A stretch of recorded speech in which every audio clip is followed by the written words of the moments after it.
Just making it in time. Hot damn, talk about just making it in time. How's that?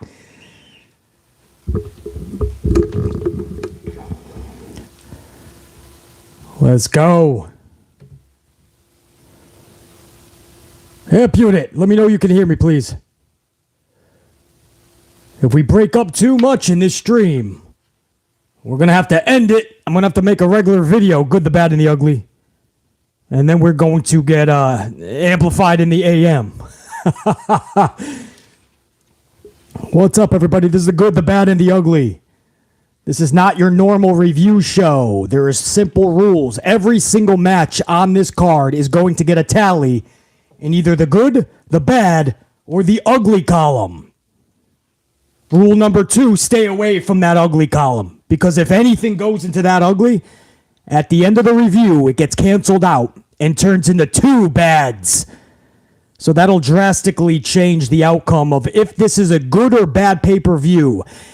Rule number 3, if there's a tiebreaker, it goes to my amplified unit in the chat. They will have to decide if this was a good or bad pay-per-view. That is all of you guys. I see my tried and trues, a lot of you guys, man. Some newbies that jumped on 4 weeks ago that can finally chat. What's up, everybody? I know I was coming in late, man. I had a lot to do today, bro. I didn't even know. At the last 20-minute mark, I was like, am I going to make it? Here we go. We got the intro to War Games just starting now. Ozzy Osbourne rocking it out right now, man. At Black Masses. Come on. There we go. Oh, let me check. Oh, hold on, man. You guys came fucking hot with some fucking... Hold on. I can't even see half my screen. I'm still getting everything set up. Oh, shit. Sam Byers, bro. Sam Byers just flooded a bunch of coffees over to BC. Hold up. Hold on, but Dave Mealy always kicks us off, brother. Yo, Dave, what's up, dog? Dave Mealy, one of the fucking captains of the channel. $4.99 throws a coffee on a BC. Survivor Series with the Ant-Man and the Amp unit. Here's hoping for a surprise Sasha return. Dave, I appreciate that, dog. I got a coffee on tap, but let me give a salute with a little bit of bubbly over to Dave.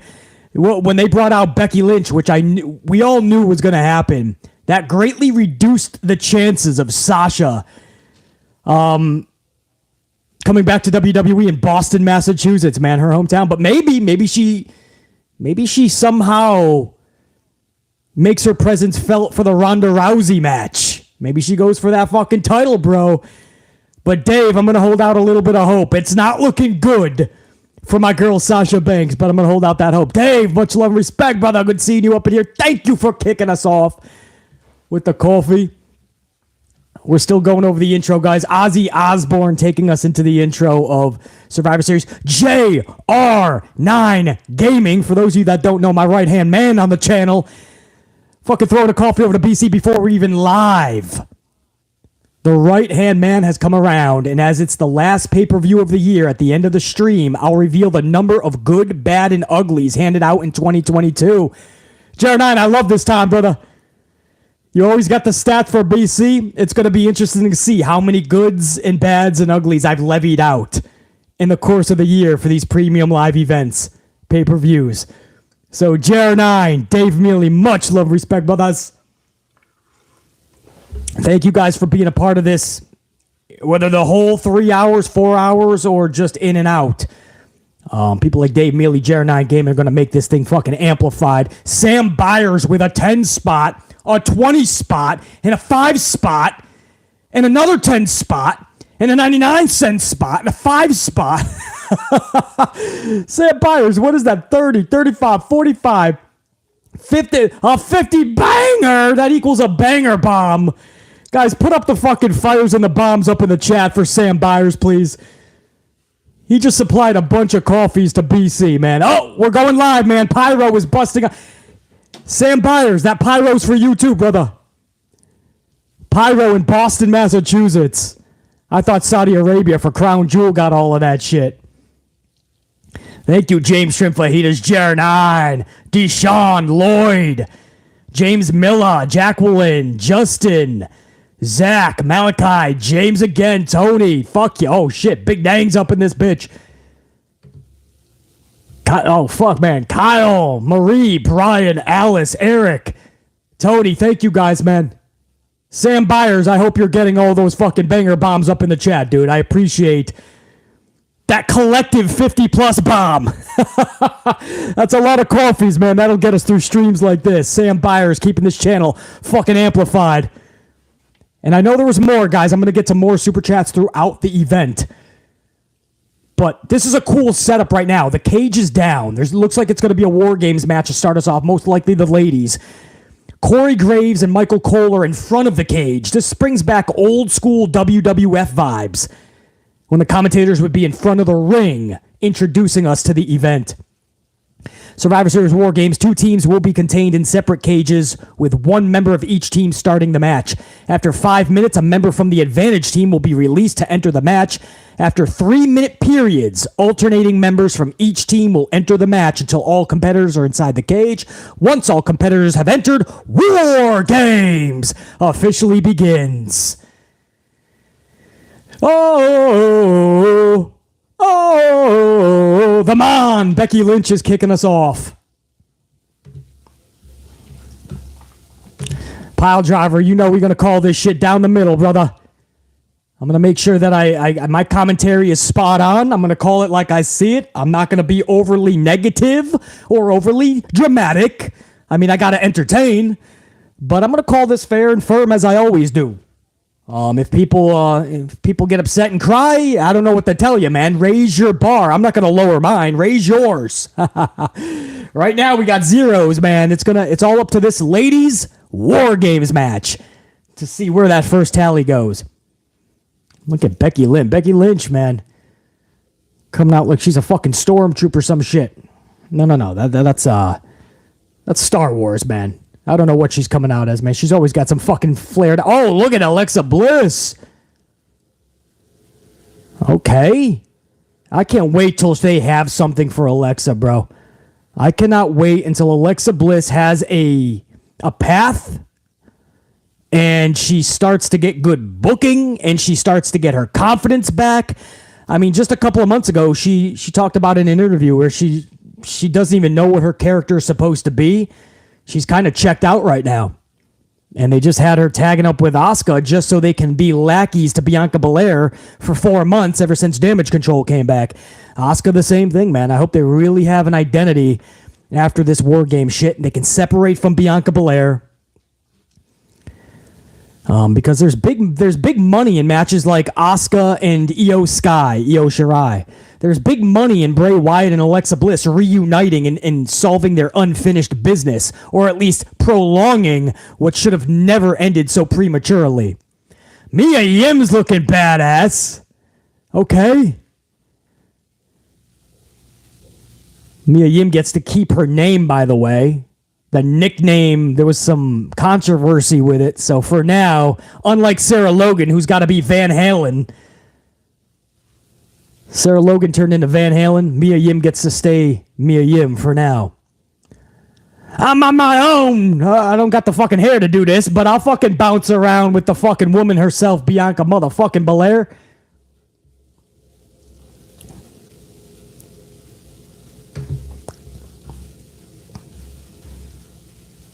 Oh shit, Bianca's feeling it, man. The last time I saw this kind of fucking look in her eyes was WrestleMania when she took care of Sasha Banks. Unfortunately, that's my girl, but Bianca took care of her, man. This is the last time. It looks like she's coming in there to conquer some business, guys.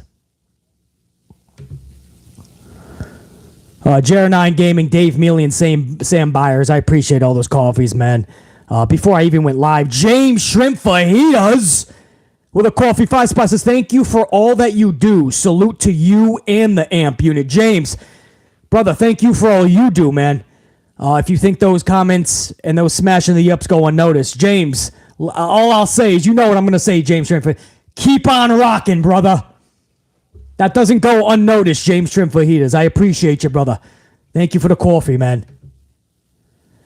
Here comes Rhea Ripley, and she just looks like she wants to smash dome pieces like fucking Gallagher used to smash watermelons. If you don't know who Gallagher is, you Google him, and you're probably going to get some watermelon photos. Rhea Ripley's looking into the cage where Mia, Asuka, Alexa, Becky, they're all locked in like fucking prisoners in WWE. Rhea's going to go into her cage, the heel cage. This reminds me of AEW, the heel tunnel, the face tunnel. Nikki Cross is coming out throwing her temper tantrum. I love it. I don't need to see Theory become temper tantrum Theory. I need Nikki Cross to be crazy Nikki. She's climbing up to the fuck. She doesn't understand the rules. Ref's like, you gotta go into the cage. Nikki's like, I'll go on the fucking cage. Nikki Cross is literally on top of the cage. Rhea Ripley's so badass. She's doing fucking pull-ups, bro. Rhea Ripley's just fucking doing pull-ups. She's like, this is my fucking morning routine before I even eat breakfast. I can't make it up. These two are fucking awesome. Damage Control is now about to hit the ring. These are three of my favorite. Bayley's been doing the best work of her career ever since she turned heel. It's a shame that she had to get that injury. But I hope she can regain that focus and get that lightning in a bottle again. Dakota Kai is just one of the best in the world. And literally, Io Sky is my top two best in the world right behind Sasha Banks. So, I mean, if they were booked correctly, Damage Control would literally be one of the most devastating factions in all of wrestling. Yeah, and I know. And it's a 3-person female group. But I stick by that call. Unfortunately, the booking did not do them any favors this whole last 4 months. It looks like Bayley and Io are going to stay behind with Rhea and Nikki, and it's going to be Dakota Kai face-to-face, starting this match off with Bianca Belair.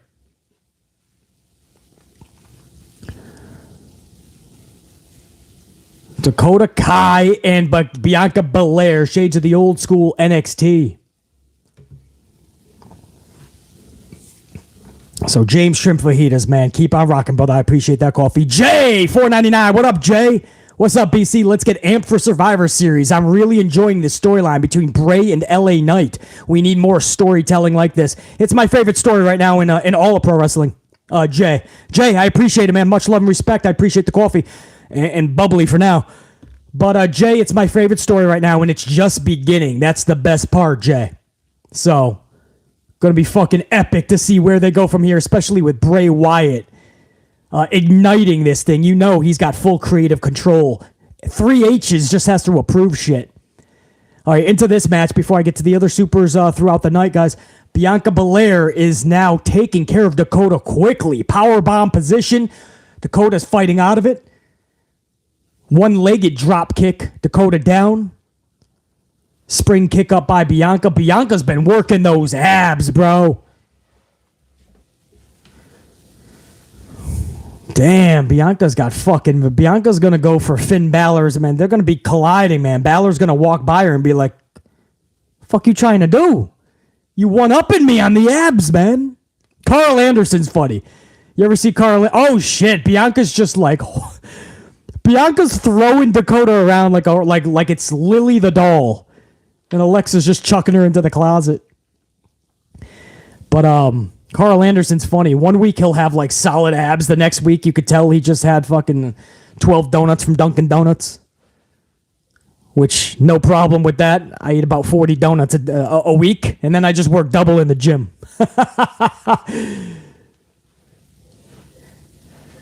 So I believe they have to go about 5 minutes before we can start to get the advantage team to enter 2 versus 1.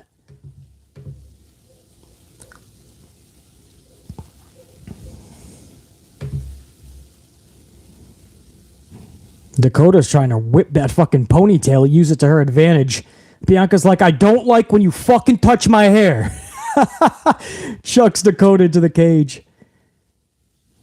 This clothesline is ducked by Dakota. Tilt-a-whirl backbreaker by Bianca Belair. On the lower back, too, man. That'll affect the kidneys. That'll affect everything below that fucking belly button, even. Devastating. Oh, no. No reason to go for that risk yet. Bianca goes headfirst into the into the corner, thinking she's going to put her shoulder into the gut of Dakota, and Dakota just moves. And Bianca just goes full body into the post. And that's all Dakota need for the upper hand. Dakota now playing to the crowd. Boston, Massachusetts, firing them up. It doesn't take much to fire up Boston. You give them a couple 2-3 brewskis, and yeah, they're going to be a little wild. Let me talk to ya. Yeah, Jay, on that super earlier, man, that Bray Wyatt LA Knight storyline is just getting started, man. How much fun. Oh! Chick kick. Dakota Kai just smashes the mug of Bianca through one ring, the right side ring. I'll call that ring 2. How's that? Left side ring 1, right side ring 2.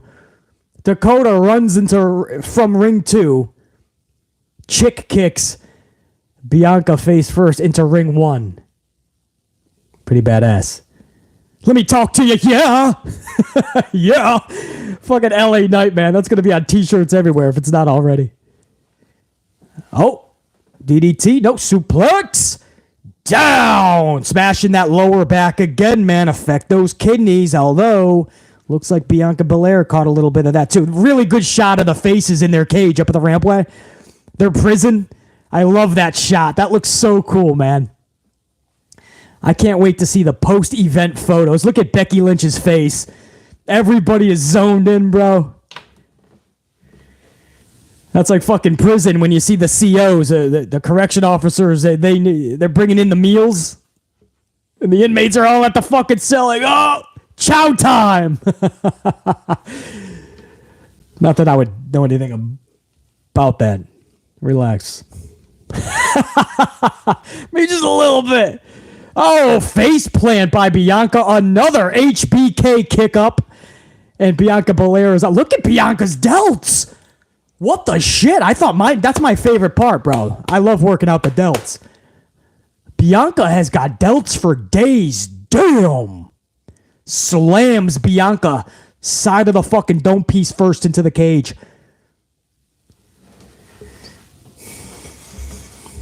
Powerbomb position thrown into the cage. Oh!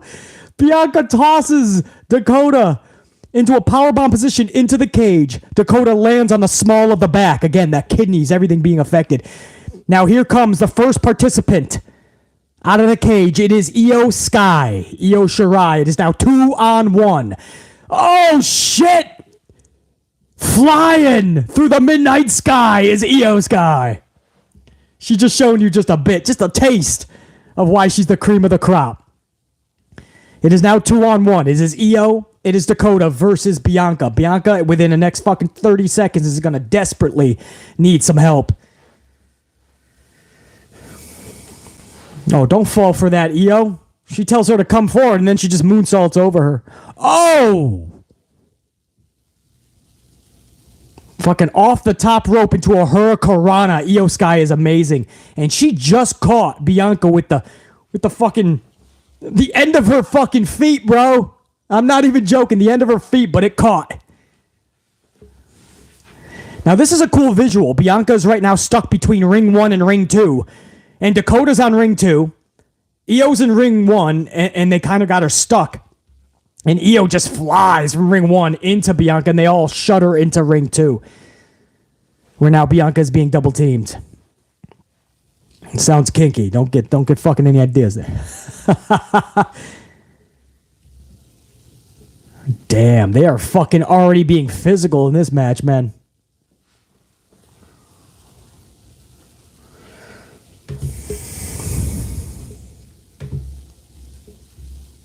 Bianca looks just like she's done in the corner. Bailey, the heels are clapping in their prison cage. Bianca has to last another minute and 19 seconds.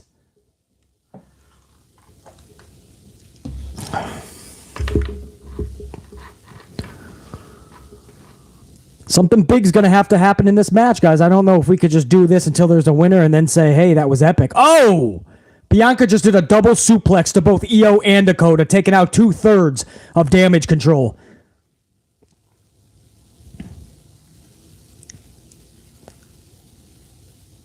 Look at the back muscles of Bianca. Bianca is fucking jacked, guys. Oh! Io just literally walked ring 1 ropes onto ring 2's top rope and then launched herself into a back first drop kick.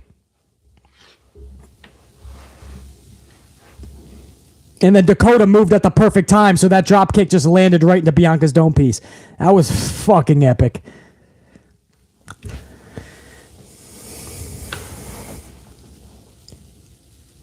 We got about just over 10 seconds, guys, and we're going to even the odds. Bianca's going to get some help. We'll see who it is. Looks like it's going to be Asuka. It's a dead giveaway. Asuka's about to fucking bounce out of the cage. Here comes Asuka. Oh, shit. Everybody just got to get out of her way. She's like a fucking loaded cannon. Chick kick misses. Asuka just tosses Dakota down like yesterday's newspaper. Io does not look phased. Io's coming into ring 1 to go face to face with Asuka, guys. Asuka and Io. This is the match with a good storyline that I want to see on a big stage one day.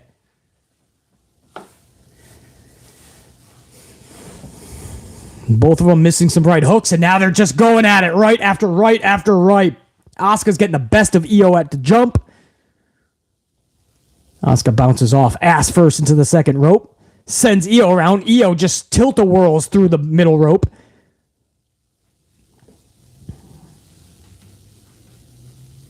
Knee to the gut of Asuka by Io. Asuka follows her into the ropes.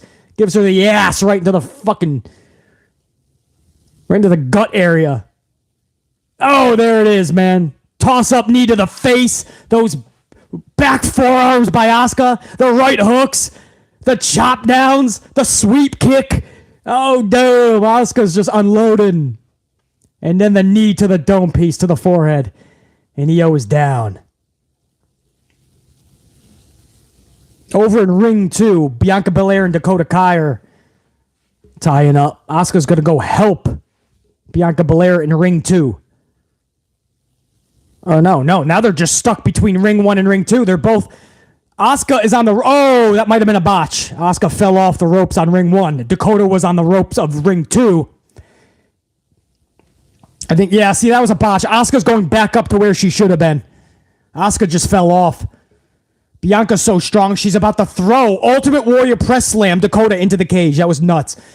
Asuka's up back on the ropes. Drop kick. Back first drop kick onto Io. That was way too much setup for a regular drop kick. You didn't need to do all that for a drop kick. Let's not do that in the future.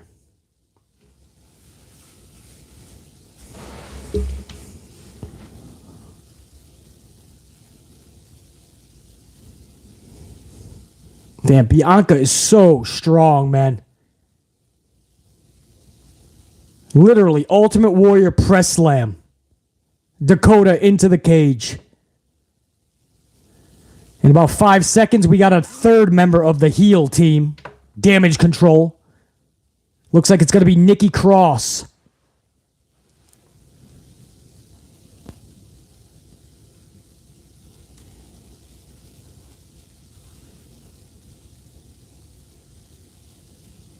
Nikki just hit the... Nikki's got a kendo stick, and the referees want nothing to do with this. She's bringing in kendo sticks, trash cans. I'm guessing steel chairs soon. Trash can lids, I should say. Just put the steel cage door into the face of Asuka. How many trash can lids are there down there? How many kendo sticks? Imagine being the ring crew and you're like, well, what do we need, man? What's going to be needed tonight for the ring crew? Kendo sticks and trash can lids. And of course, because wrestling fans have an obsession with tables for some reason. I don't know what our obsession is with tables. It's a thin piece of wood. You go through it. It's not that hard to break. You could get lit on fire and they don't give a fuck. But if you go through a table, oh my, holy shit. Tornado DDT, Nikki Cross on the Bianca Belair. Again, guys, to set this up, it is currently 2 faces to 3 heels. Asuka and Bianca Belair for the faces. Nikki Cross, Dakota Kai, and Io Sky for the heels. Damage control.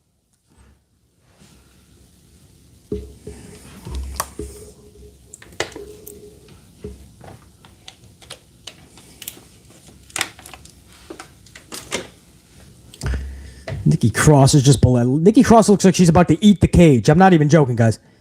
She looks like she's about to eat the cage. And real quick, man, I just noticed too. Thank you guys to the 100 plus of you guys that already smashed that up.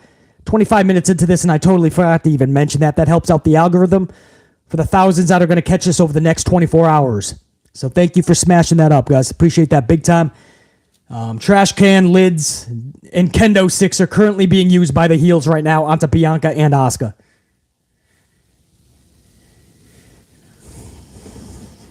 But in about 10 seconds-ish, we're going to even the odds because another...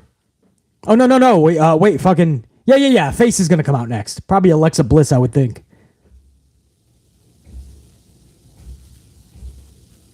Let's see who it is.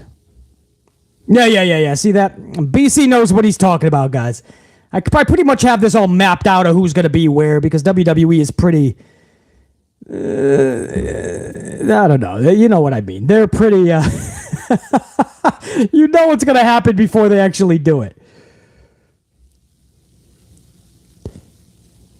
Alexa Bliss bringing the fire, man, on to Nikki Cross right now. Alexa's looking great. Love the new outfit.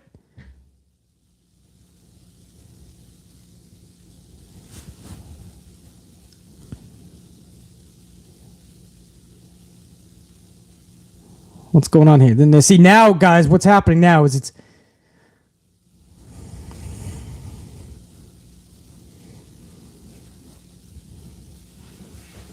Oh! Frankensteiner from Alexa onto Dakota onto a trash can. See, now it's going to start turning into a little circus. It's going to be hard to call. So if you don't mind, I'm not going to call every fucking move here, guys. I'll wear myself out, bro. Not trying to pass out on the air, bro.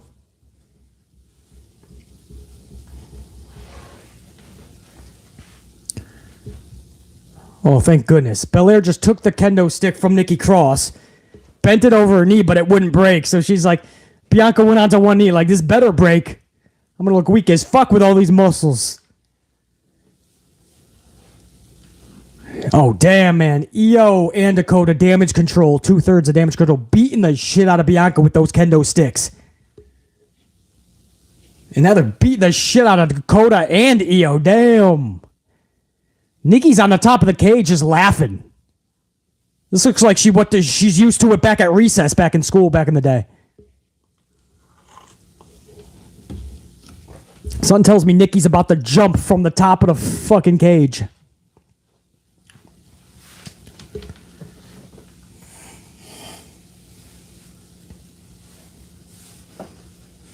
Yeah, Nikki Cross is high up, man.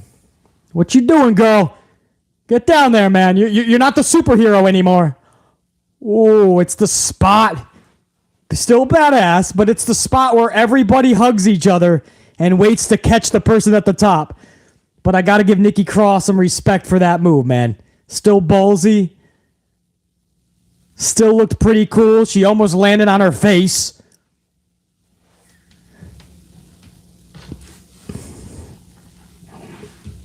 Roughly a little over 10 seconds from the 4th heel entering this match.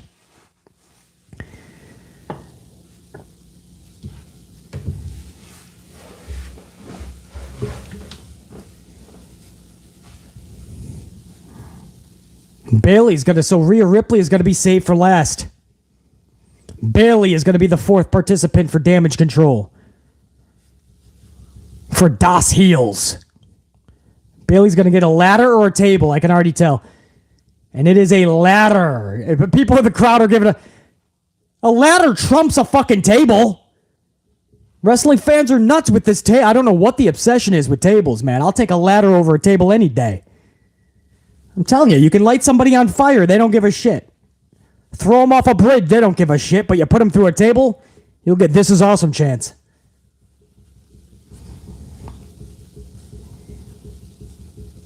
Bayley bringing in a second ladder.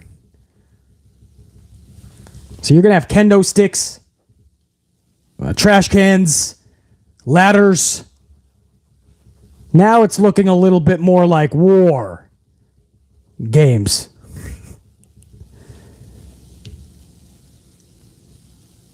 We want table. They don't give a fuck what's in it. They just want to just give them a table. Somebody give them a table. Bayley, just get a table at this point. There it is. Bayley's got a table. Thank goodness. I'm not from New York originally, guys. I'm originally from New England, and let me tell you, shut Boston up for a damn second. It's fucking we want table shit. And they will not be satisfied until somebody goes through the fucking table.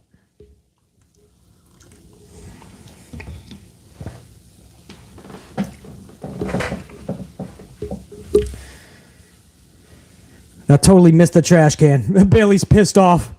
Bayley just did a very nice, like a sunset flip to Bianca into the corner. She was supposed to go through 2 trash can lids, but it just totally missed. And then Bayley's like, fuck! Dakota and Io are going to set up a table, all a damage control. The table is currently set up between ring 1 and ring 2, between the second ropes. And they literally have Bianca pinned between the rings with the table. Pretty cool. Pretty cool visual right now.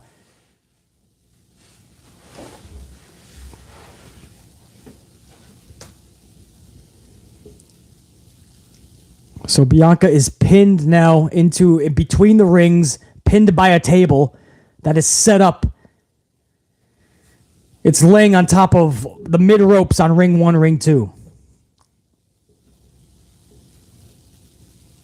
Moonsault onto the knees of Alexa. A little bit of a botch. You see Dakota? It was a little bit of a botch, and the moonsault hit Alexa's knees, and Dakota was like, shit.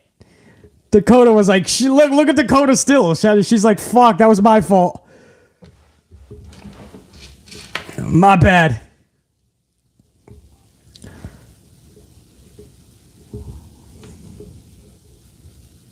Asuka just gets double fucking booted by Dakota now.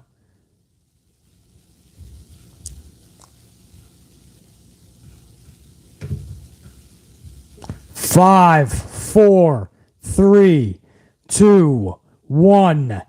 Mia Yim. This is going to leave Rhea Ripley and Becky Lynch as the only 2 participants left. Mia Yim cannot get the trash can out. There you go, Mia. Put some muscle into that. Mia's chucking trash cans in now. I was going to say, we got about 6 trash can lids. What the fuck happened to all the trash cans?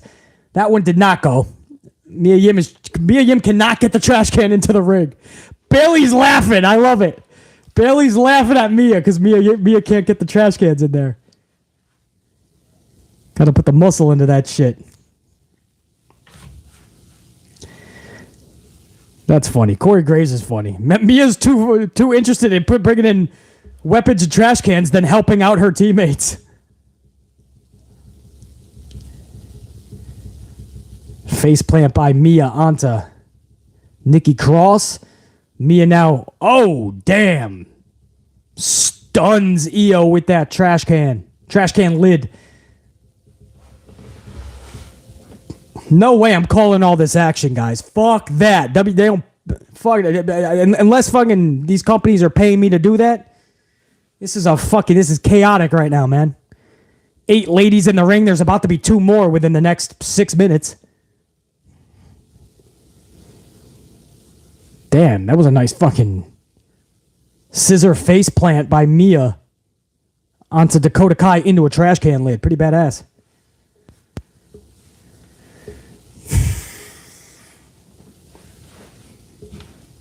Got 1 minute and 21 seconds, guys, before Rhea Ripley can enter.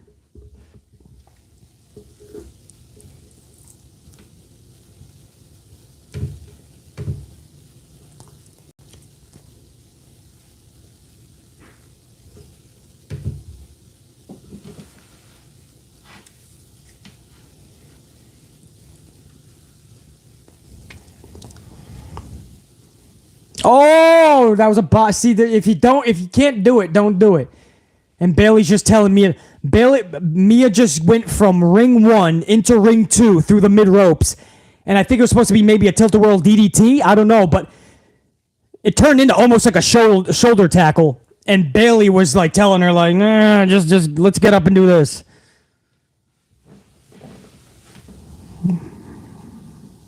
I respect attempting to do this shit. Maybe they practiced it a lot, and it worked every single time until they got to the actual match. That sucks.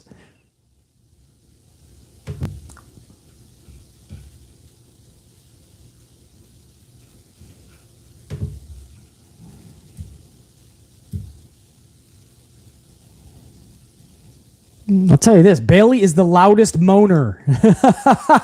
I hear Bailey moaning more than anybody in there, bro.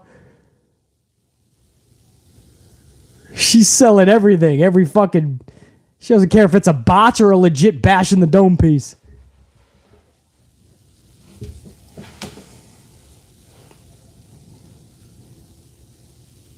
Suplex, Bianca Belair onto Bailey on top of the turnbuckle. Mia Yim. Are we still calling her Meechin, the fucking crazy nickname? So all the faces are now suplexing the heels from their respected corners as we go into the last 10 seconds for Rhea Ripley to join the fray.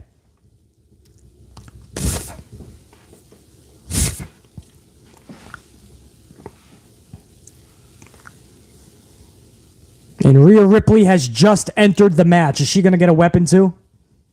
No, she is the weapon. She's like, have you seen what I did to the Mysterios at their own fucking house? Drop kick into Asuka into the turnbuckle. Oh, a headbutt to Mia. Just destroying Bianca, destroying everybody. What are these new ass chaps that everybody's wearing? Alexa's got them. Rhea Ripley's got them. It goes underneath the... is it to hold up the ass a little more? Is that what the ladies are doing? Bulking out the ass a little more? All right. Who knows, man? I never know what's in style anymore these days, bro. Alexa's got the ass chaps on, too. Alexa don't need that for sure, bro. Oh, Alexa... face first into the cage by Rhea. Rhea's just fucking destroying everybody. Dominic is loving this backstage.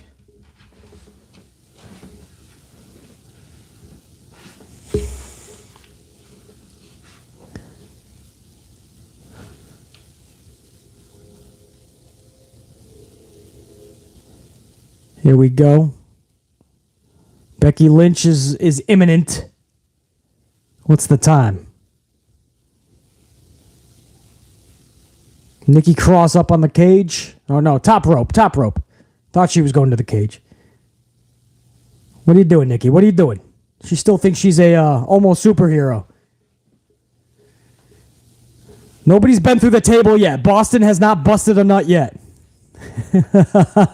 Once somebody goes through the table, they're all gonna fucking flip out like their favorite football team just won the Super Bowl. What is EO do? EO's just rocking each. EO just turned into the Ultimate Warrior, back and forth, ropes to ropes, just to deliver a little drop kick into the face of Asuka. All right, so we got about 51 seconds left before Becky Lynch enters this match, and that'll be 5-on-5, and then War Games officially begins until there is just one survivor or whatever team is fucking finished.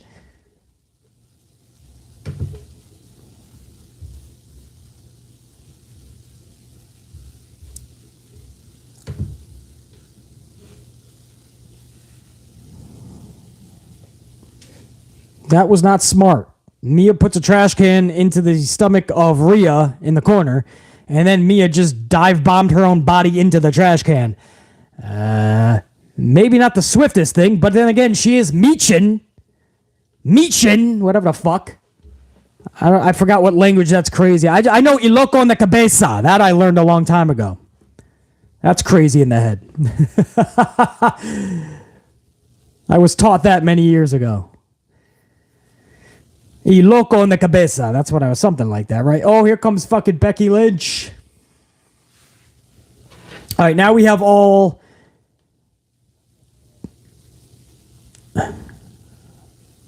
All right, so the bell just rang. All 10 ladies are now in the ring. It is now officially War Games. The match now starts 8:40 p.m. Eastern Time. The match has now begun.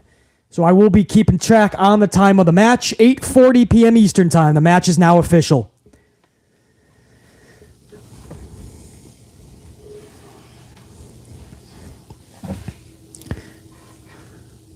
Becky taking everybody. Everybody's trying to hit Becky with a trash can lid, and it's not working.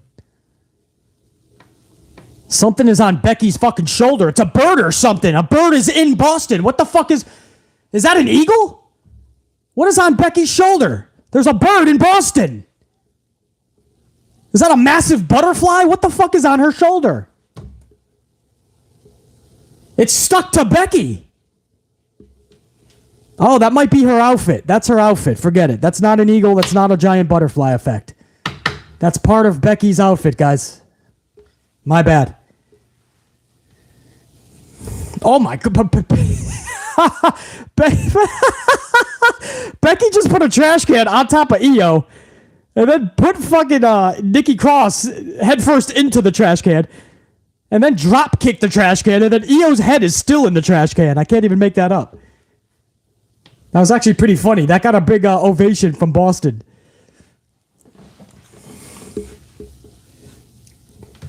I don't know what the fuck just happened there, man. That's innovative for the trash cans. Becky's coming over to see Bayley. Here we go. Bayley versus Becky face to face. 2/4 of the horsewomen. The old school horsewomen back in the NXT days was 4 ladies. Becky Lynch, Bayley, Charlotte Flair, and Sasha Banks.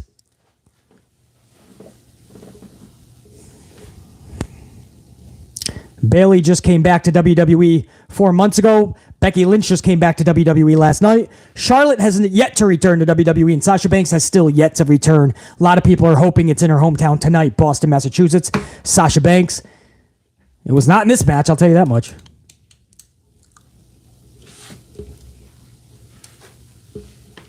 Oh, hello. Rhea Ripley face-to-face with Becky. Becky's like, shit. Becky just checked her giant butterfly on her shoulder. The butterfly whispered, "We can do this! We can do this!"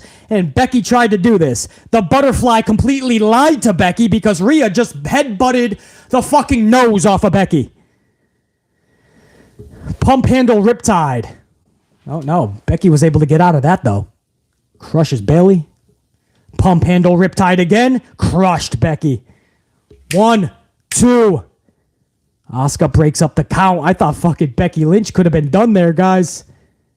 Oh, a stern back right forearm to the face of Bayley by Asuka. Asuka now going over to Rhea Ripley.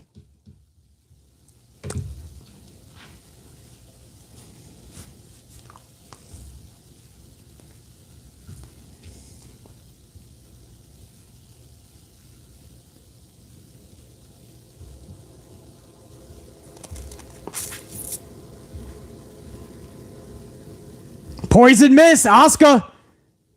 Oh, a nice DDT by Becky on the Rhea. The poison miss into Rhea's eyes and then the DDT by Becky.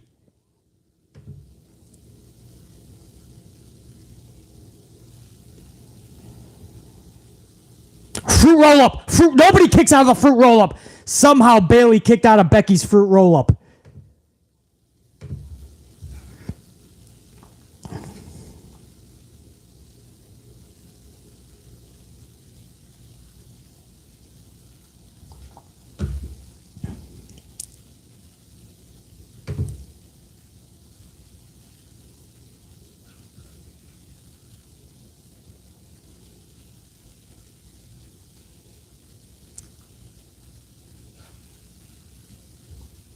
Oh. A lot of talking shit now, man.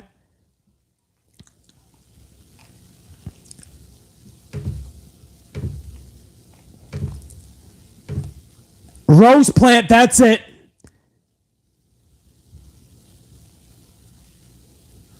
Wow. Asuka, man, saving Becky Lynch's ass again.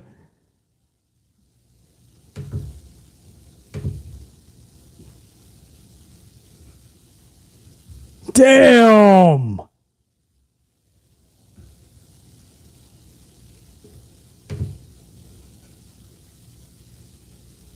Asuka and Io are up on the cage, man. Smashing the back of Asuka is damage control with a trash kid land.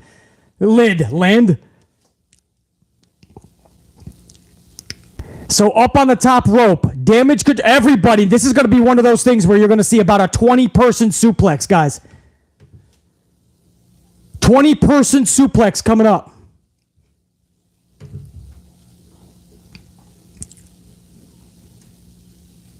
Oh, Bianca was going to suplex about 10 ladies, and then Nikki Cross came in with a kendo stick to the gut. But we were about to see that fucking 20-person suplex. All right, I guess it would only be 10 ladies, but you get the point. You get the fucking point. Io and Bayley are still up high.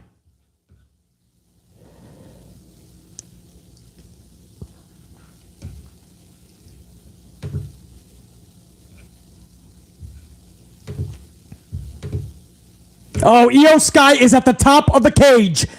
Io Sky is about to fucking fly. Moonsault status. Oh, lands on Bianca and Mia Yim. Bianca might be hurt. I'm going to see if the ref hits the black box. No black box. That's a kayfabe in. Black box. She's talking to the back. Uh-oh. I saw the ref go to the black box. Let's see what happens with Bianca, man. That moonsault was nuts. It didn't look like Bianca landed too good. Well, it's fucking Io who's got to land. Oh, look at Io fly. Oh, it looked like Bianca's fucking leg twisted. The referee is still talking to her. Oh, the ref is talking on the black box. Something's not right with Bianca. The ref is still talking to Bianca, and now the ref has to tell the other participants. Something happened to Bianca, guys. He's still talking on his black box. All right, I'm going to be monitoring that, guys. I will be monitoring that. Damn. Wow.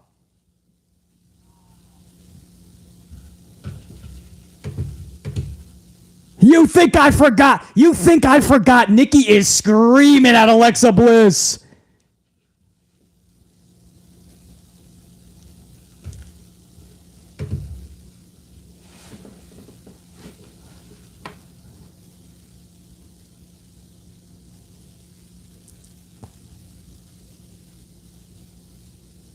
We got handcuffs. This is getting kinky real quick between Alexa and Nikki, but I'm all here for it. What are we doing with the cuffs, ladies? Who's cuffed? Is Alexa cuffed? Who the fuck is cuffed to what? I think Alexa handcuffed herself to Nikki Cross. I don't know if that's smart at all, unless Alexa was her old character with Bray Wyatt.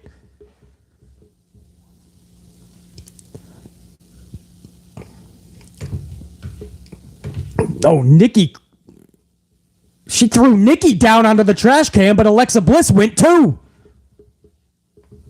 Where's Bianca, man? The referee is still around Bianca. Bianca's talking to Becky Lynch. We're going to see if they're calling audibles or if Bianca's able to wrestle. The referee's been talking to everybody ever since that weird Bianca landing.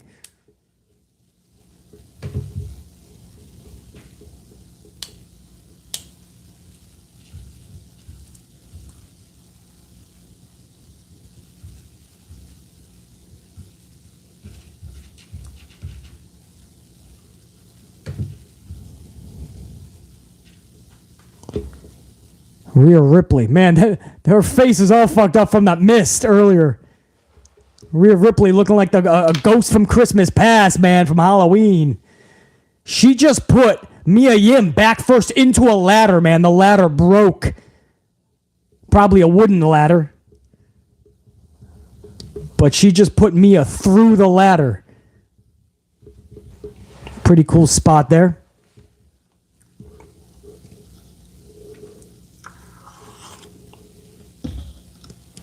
Damage Control up on their feet. Bayley, Io, Dakota face to face with Becky and Bianca. So Bianca's up. Bianca's going to try to finish this. I wouldn't doubt if we hear after this match that she had a sprained knee or something bad. Sprained ankle. But she's badass and she's going to continue this match.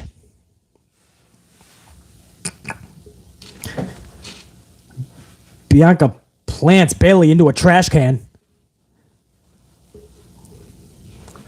KOD onto Dakota Kai. Nope. Dakota Kai was able to bounce off, but she lands right into a manhandle slam. That's it. They can pin her right now.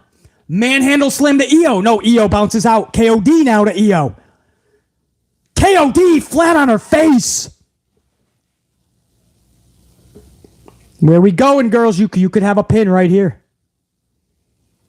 Becky is telling Bianca to set up the table for Boston so they can flip the fuck out because wrestling fans love when tables break. Becky's going to the top rope. Bianca is putting Io onto the table. Becky is not going to the top rope. Becky's going to the top of the cage. Top of the cage. Bayley is going up there too, though. Bayley's like, you ain't doing nothing to my girl. But Bianca's like, yes, she is. Bianca pulls down Bayley. KOD to Bayley. I don't know what that was. The KOD was like feet first into the cage to Bayley. What was that? Cannonball! Becky just cannonballs into Io and Dakota.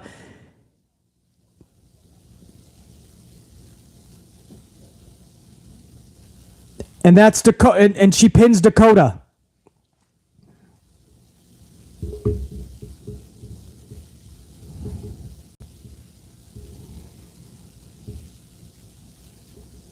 Well, something better happened here, guys, right? Or is this just like this is a steel cage match? They should really make that elimination like eliminator rules. Like when somebody is defeated, you exit the ring and it comes down to whoever the fuck the survivor is. It's called the Survivor Series. What is this, just War Games? Well, the whole fucking team celebrates like it's a fucking Super Bowl and everybody in the team gets a fucking ring? What happened to Survivors? Why are we calling this Survivor Series? Okay, why would you replay that? The mist didn't even get her in the eyes. It got her on the top of the head. Rhea Ripley got that on the top of the fucking head.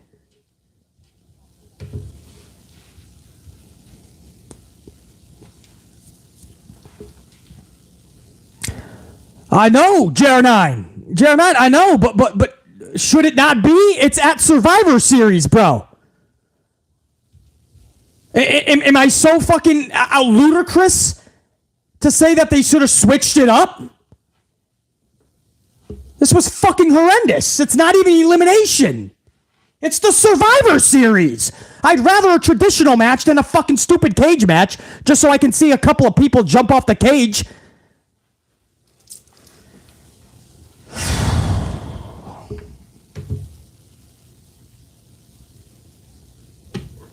Nah.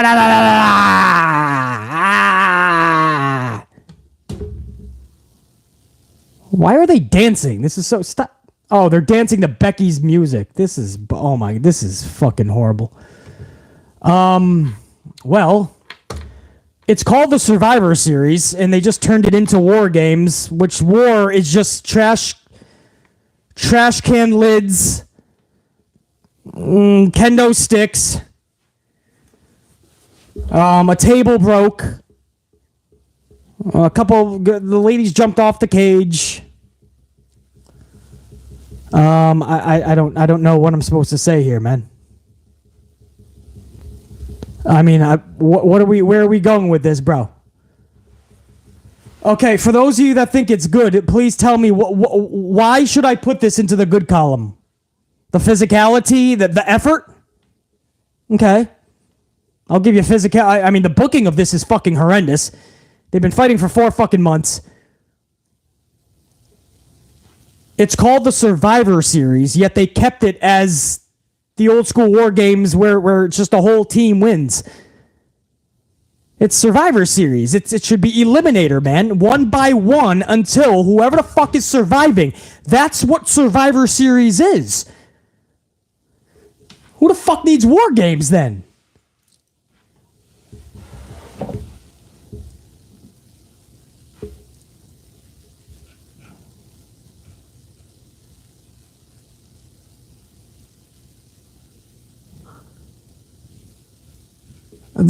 See, this is what I didn't want. This is what I was afraid of. It was just going to be 10 ladies in there throwing some kendo sticks and trash lids around, and somebody's going to jump off the cage. This one we got Io and Nikki, and then Becky did the dive. So they all did their spots, and nothing happened, man. Nothing happened. It's just fucking the faces win, and we're in a commercial right now. Or a backstage segment. I don't know why I needed to... Who would pay money for that? What the fuck? I'll never go back and watch that.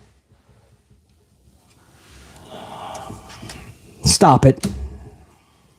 Come on. Come on. What'd you think I was going to do, guys? Honestly, what'd you think I was going to do? You're on the wrong channel if you thought that was going into the good. No way. No way. I know. Some of you guys are saying ugly, but there was effort. They tried to go as physical as possible. There was a bunch of botches, but at least they tried. I just didn't see anything in this match that I would pay for. They hyped War Games up for 2 matches only, really. Everything else was thrown together last second. Shotzi and Ronda, come on. And then they throw together like Finn Balor and AJ Styles out of nowhere. But 2 matches, right? It's just War Games. And up until last week, we didn't even have the final participants for both matches. So you have to over-deliver here. This is what the whole money... Everyone's paying for this. Everyone's paying for this shit. And this is just what we got, man. I was expecting like a badass, incredible finish that left us in awe. Becky! Cannonballed! Unapologetically, that's a fucking bad. And I love the ladies of WWE. I love. We're in an amazing. If the bookers can get the booking correct, we're in an amazing time right now for women's wrestling. The best it's ever been, ever. I feel bad for the Alundra Blaze eras and even the Moolah eras and all of that. This is it. If the bookers can get their shit together, book these ladies correctly. But that wasn't it, guys. That wasn't it. If you loved it, great. This is a different review show, man. Our bar is up here. We get to play Monday morning quarterback. We get to literally say, hey, when it's said and done, would we have paid for that knowing what we know now? Why the fuck would you give anybody your money to see a couple of fucking kendo stick shots? A whole shit ton of garbage fucking lid shots. Not happy with that one, guys. That left a lot to be desired. That left a lot to be desired. We'll see what match 2 can do, but we did not start this off the right fucking way. Jimmy Fingers 19 with that 219. I can hear you, BC. Yeah! Let me talk to ya. Jimmy Fingers 19. What's up, dude? Good to see you up in here, Jimmy Fingers 19. Oh, look at the bloodline in the red, bro.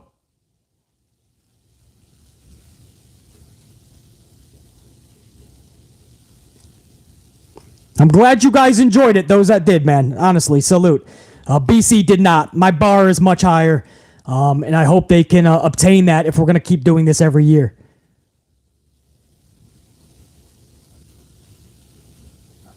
Oh, Jay's telling Roman what he heard from Sami Zayn and Kevin Owens on Friday night. Damn.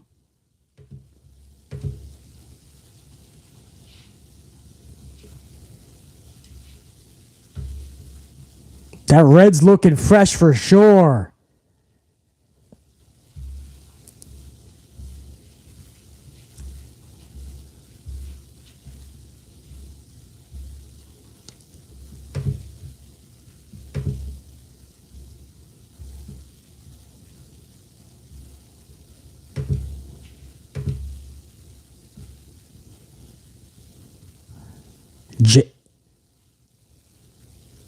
Jay is stressing more than Roman.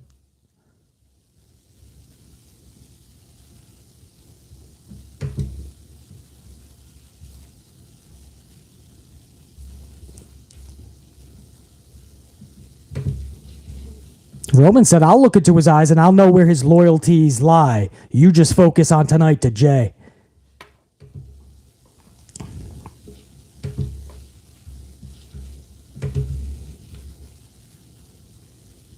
Pretty cool. I'm digging those red shirts. Paul Heyman's listening to everything in the back too. Wise man, he says. Yes, my tribal chief, says Paul Heyman. Gimme Sammy. Uh-oh, Sami Zayn is getting the phone call to the principal's office. Aw, shit. Love it. Badass, man. I love those backstage segments with the tribal chief. Osea Weidman, $4.99 and a $9.99. Thank you for the coffees, Osea. Good to see you up in here. I don't know when you sent those, but because that was a long-ass match. But Osea Weidman, always good seeing you here. Up in here. Let's get it poppin', BC. Hell yeah. Osea says, I wonder, will Alexa see Bray's image and walk out? That's what I'm saying, Osea Weidman. I was hoping for a lot more in that ladies match, like stories to develop for the future, epic fucking moments we were going to talk about. There was some people jumping off the cage, but other than that, that was War Games? That was one of the War Games matches, guys. It's already done. Like, it was, okay, they got physical. They tried shit. I mean, the biggest problem I have, and I even got caught up, because it's Survivor Series, I even got caught up, and I even said the rules at the beginning. I kept thinking, because it's Survivor Series, I kept having elimination in my dome piece, and it was just like, boom, one pinfall, 10 ladies, that's it. The match actually started at 8:40 once all 10 ladies were in. And 15 minutes later, it's done, guys. Like, where would you think this is going to go, man? This is a real review. I critique it the fucking best way anybody's going to in this community. There's no fucking way I could put that anywhere else. It's Survivor. If you're going to put War Games at Survivor Series, you have to tweak the rules to make it Survivor Series rules. How is War Games trumping Survivor Series? The whole point of Survivor Series is it's the last person on their team to win.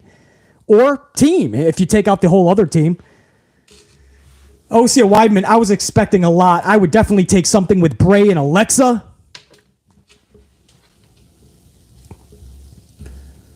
But that's just not what...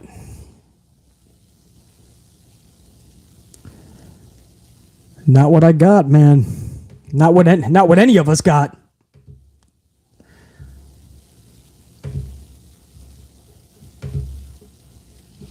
Wow, that's insane, man. Jer9, I see you up in the chat. Right, brother? That's my right-hand man, Jer9, man. I mean, like, I'm calling it, like I said, Jer9 knows, man. I love these ladies. I want to give them nothing but the utmost respect. I mean, I'm kind of tilting 51-49 at the beginning of the match, already in favor of the good. So you got to be very underwhelming for me to... I mean, this is Survivor Series, bro. Come on, man. That was odd. That was very odd that was just it. Nick Clark, 5-spot. Nick, what's up, man? Appreciate that, Nick. My first coffee. I'm happy to be a part of the unit. Nick! I'll be cracking that in a minute, brother. I'm still doing a little bit of the bubbly, but... Nick Clark says, that's my first coffee to BC. I'm happy to be a part of the unit. Nick, it's never needed, bro. But it's always appreciated, man. It shows BC that it's a next level of support. So, Nick, I really do appreciate that. Let me give you a proper salute on your first coffee, brother. Salute. Nick Clark. And then you got the tried and trues like Ashley Steggles, 449, says, let's go to the games. The War Games. The Amplified War Games team is here. JR, Carlos, Dave, myself, and BC ready. Red team, go! Ashley Steggles already has his team ready for the next year's War Games. Ashley, I'm down, man. I'm down with that team, but Ashley Steggles, I'm only participating if they change the rules next year. If War Games is a part of Survivor Series, I want it to be Survivor Series traditional rules. Elimination. This match could have been badass if it was elimination. It was probably too much for them to do that. Probably didn't even know where the fuck to begin. B-Love, 199. What up, BC? What up, B-Love? Good to see you up in here, man. Courtney Ward, 499. Courtney, much love and respect. I'm on my lunch break at my security job, so I'll catch this when I get home. I just stopped by to drop a coffee to you, BC. Keep spitting the facts. Much love, BC. Courtney, kick ass at your security job. I wish you were doing security with bad WWE booking ideas. Keep them fucking locked up. Let only the good ones by. But Courtney, much love and respect. Kick ass at work. Thank you for stopping by, smashing that up, and showing that love over to BC, man. I appreciate the coffee, and I'll be rocking out in honor of people like you, Courtney. Much love and respect. You know that. Let me see what we're doing. Judgment Day is now coming out. It's going to be Finn Balor versus AJ Styles as match number 2, guys. We're just doing the Judgment Day entrance right now while I knock out some super chats. William F. with a 10 spot. Always a pleasure seeing William F. I tried and true for a long time on the channel with a 10 spot saying, what's up, BC? Let's have a good pay-per-view and not even close. William F., I know, I'm with you. We didn't start off the best. The board has one in the bad. My bar's higher. It's BC, your expectations are too high. No, it has nothing to do with expectations. I'm just asking for something that's going to leave us going, damn, that was worthy of paying our money. Damn, that's a moment I'm going to go back in time and watch again. I'm never going to go back and watch that match. There's nothing I need to see. Some fucking spots. No storyline progression. There was no epic moments. I mean, give me like Bray and Alexa doing something crazy and Alexa has to leave the match. I don't know, something, bro. Maybe they should have left Becky until like the last second, It was going to be a mystery. Maybe that would add something fun. I don't know. I didn't get anything in the first hour of this event. William F. From here on out, though, let's have a damn good pay-per-view. William F. Clutch City Fan, 10 spot. What up, Clutch City Fan? BC, it's been a while. Are you ready to finally admit the Astros are the Yankees' daddy yet? In all seriousness, though, Triple H needs to make Raw and SmackDown fun to watch. This fun to watch. Yeah, number one, Triple H has a lot of work to do. A lot of work. Or else I'm just going to believe what I'm going to believe, and that's that VKM is still heavily involved somehow. Number two, Clutch City Fan, the Astros, I don't know if they're our daddy, but they spank our fucking ass every single time we play. So you do the math. Clutch City Fan. Appreciate it, dude. This match was just fucking thrown together this week. What? Jer9, are you still... Jer9, was this not just this week this match got made? For no reason. We already saw this on Monday Night Raw a while back. And I know, BC, they're great wrestlers. Let's just watch it. Doesn't matter. It's a premium live event. It's a pay-per-view. You're paying money for the fucking cock. You want something that's going to be fucking worth it, man. Leave you in ooh and ahhing all across the fucking platform. Be captivated. It's not supposed to feel like another Monday Night Raw match. 2 weeks ago, Jer9. Okay. Hey, Jer9, how about that, brother? That shows you how fucking effective this match was. Right over BC's dome piece. I didn't even know the match was made 2 weeks ago because it's so fucking insignificant.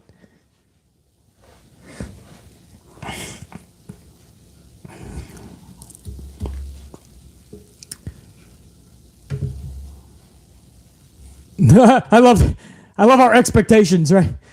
DJ is a prodigy. He's like, this match only happened once before. Back in the day, we never saw fucking matches once before. You first saw it at a pay-per-view. Nowadays, it's like, we gave it to him on Raw. Let's do it again at the pay-per-view for no reason. It's amazing, man. Of course, you'd see some rematches here and there on pay-per-views for WWF back in the day, but these days, man, unreal. They'll run this into the ground, too. You know, it's Finn Balor versus AJ Styles. We should be talking about how epic the story is. Fuck the match. We know they can have a good match. Why are we not talking about anything of significance here? The only thing that Judgment Day, we're talking about Rey Mysterio still. That's been more brutal and fun than anything with AJ Styles. Come on, man. There's literally no story here with AJ Styles and Finn Balor. They just beat each other up every week.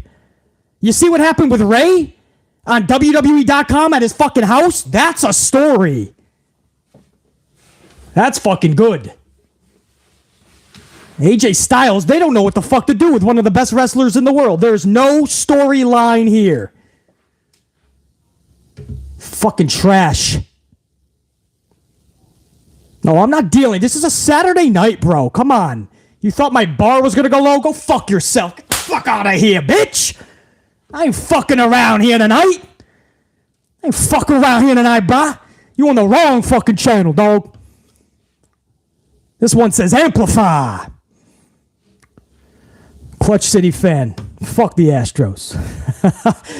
Dante Jaron 23 5-spot coffee says it was okay for War Games rules, but they could have changed it up to be more of a traditional elimination Survivor Series match. That's all I'm asking for, Dante Jaron 23. Otherwise, it was just a match with a cage around it, dude.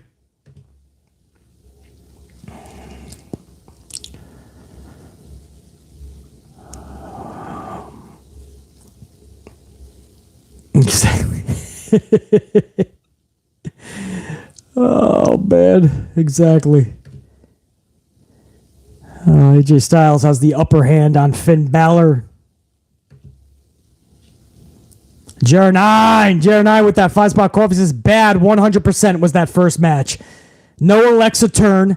Damage Control loses again. Match was sloppy. War Games should have stayed in NXT, and this pay-per-view should have been traditional Survivor Series. Thank you, Jer9.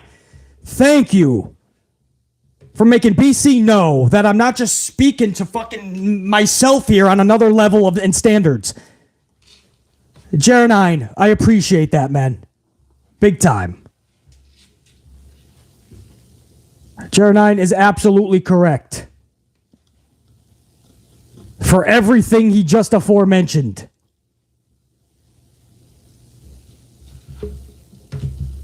And I will say it again. Bad, 100%, because there was no Alexa turn or in any direction. Alexa still has nothing individually. Damage Control loses again. The match was sloppy, and War Games trumped Survivor Series somehow. There was no elimination, which is what Survivor Series is based upon.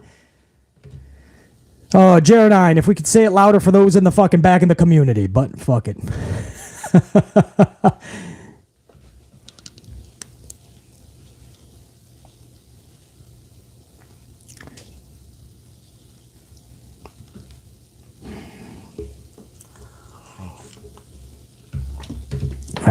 What do we got here, man? Balor's got the upper hand on Styles. I hope something happens here. I mean, this is a match we could see on Raw because there's not enough fucking story that we give a fuck about to be on a pay-per-view. I mean, they've been brawling for what somebody said in the chat, like 8 or 9 months. And there's still no interest in this shit other than they're both good wrestlers. 8 to 9 months and there's no fucking... I'd rather see Edge right now. I'd rather see Edge and Finn Balor, bro. And I love AJ Styles, man. One of the best wrestlers in the world. But I don't know why on a Saturday night on November 26th of 2022, I'm watching these two in this ring. Jer9 says Edge's return is the only thing that could save this. I kind of agree with that, bro.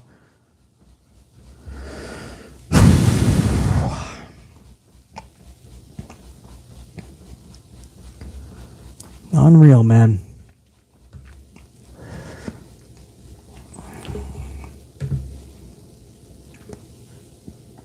I don't even give a fuck about this match. I'm just reading super chats. I don't even give a fuck. I'm watching it. It's got the fucking screen. I see everything. Finn Balor's got AJ's hair. He just chucked AJ into the ropes. He gave him a fucking right arm. Boston's asleep. I get it. No, Boston will be awake. Boston drinks a lot of beers, guys.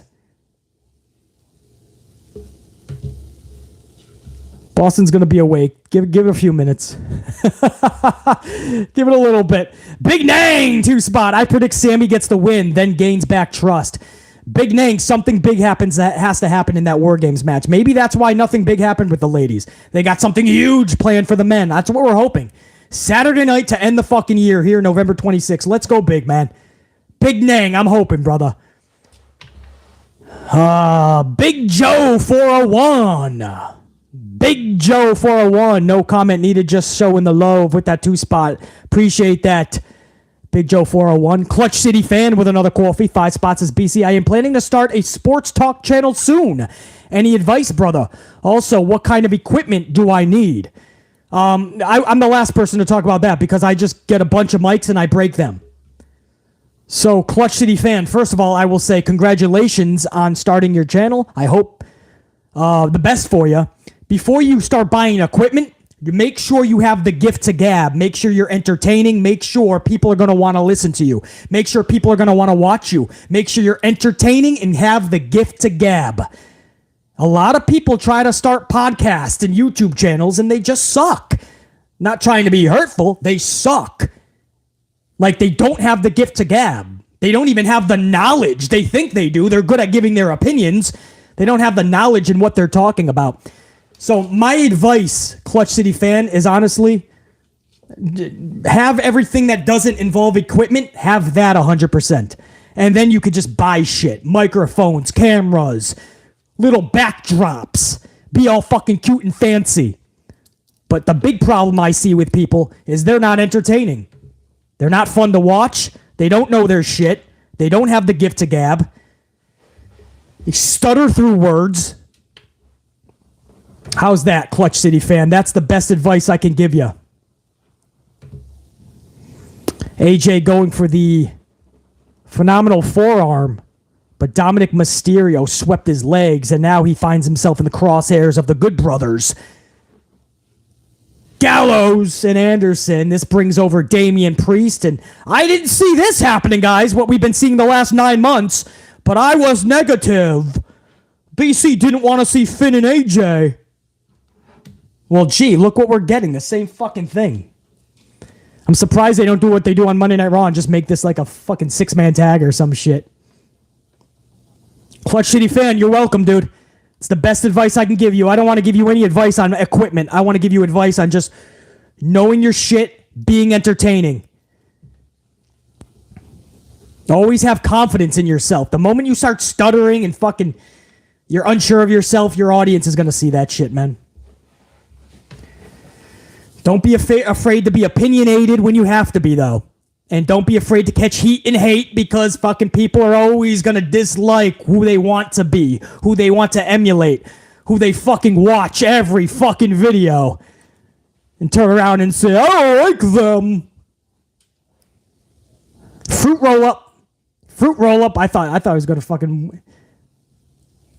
I thought AJ had a win on a fruit roll up there. Another fruit roll up. 1, 2. All he did was hook the right leg. How is that even going to pin anybody? That is so weird. Finn, what are you doing? Hey, there's the Sling Blade. Hello, Mr. Sling Blade.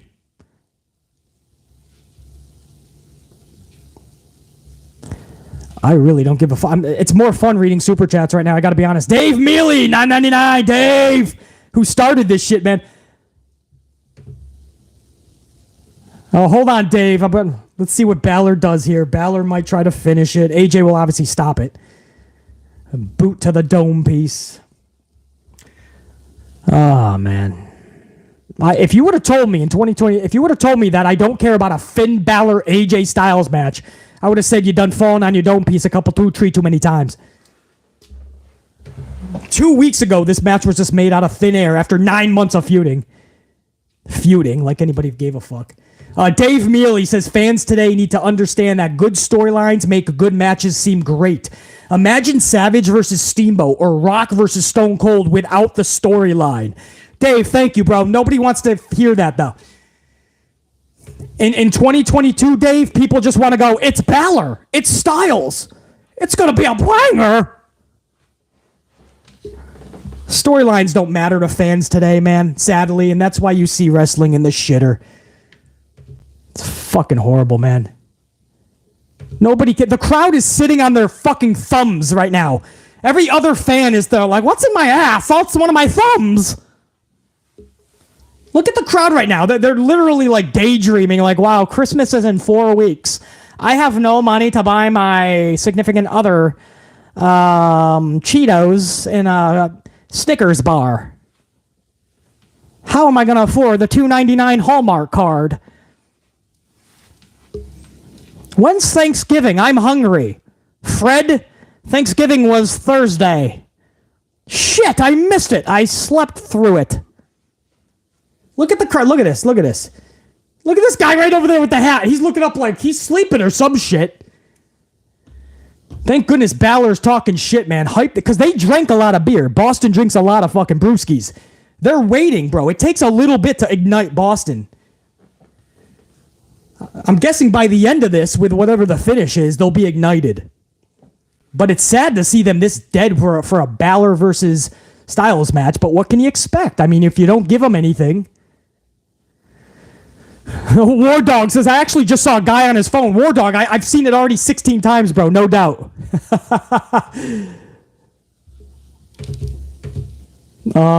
Dave Mealy, you are exactly right, brother. Dave, appreciate it, dude.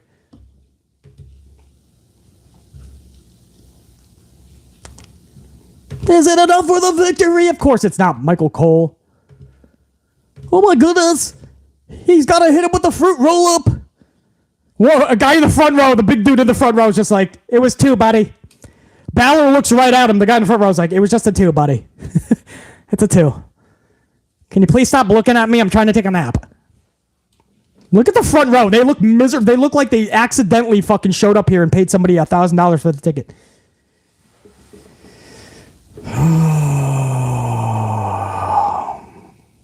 Styles clash by Balor.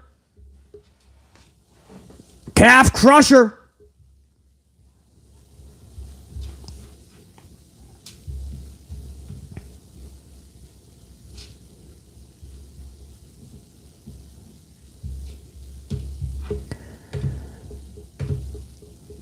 Oh, we got a golf clap. It was a moment of time. Look at the golf clap. Look at the big guy in the front row. He gave like 4, and then he looks around. He's like, all right, that's it. I gave you 4. I gave you 4, all right? What the fuck? What'd you just say? That was 5? I meant to give 4. I'm taking 1 back on the next match. They just cut to a crowd shot because they know they can't go the fucking...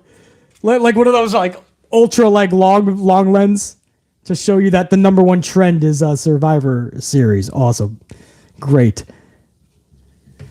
Oh, broski. Oh, man, I can't believe this is fucking happening right now on a Saturday night. This is not... Survivor Series back in the day used to be fun, guys. Survivor Series was fun. It was one of the main 4 pay-per-views. I'm not sure where the excitement is right now, but I'm... Fuck you, basically. This is Triple H's WWE. It's amazing. I love Triple H's WWE.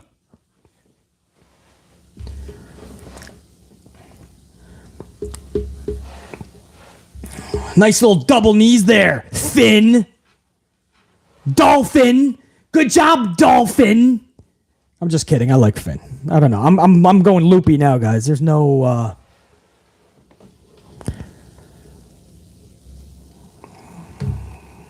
Oh, Canada. Why am I singing the Canada national anthem? That just came to my dome piece. I am not from Canada, but I do love the Canadian national anthem. It's a fun song. Oh, Canada, da, da. Nice. Moonsault reverse into a DDT position, but ends up hitting him with the elbow drop on the neck. Good job, AJ.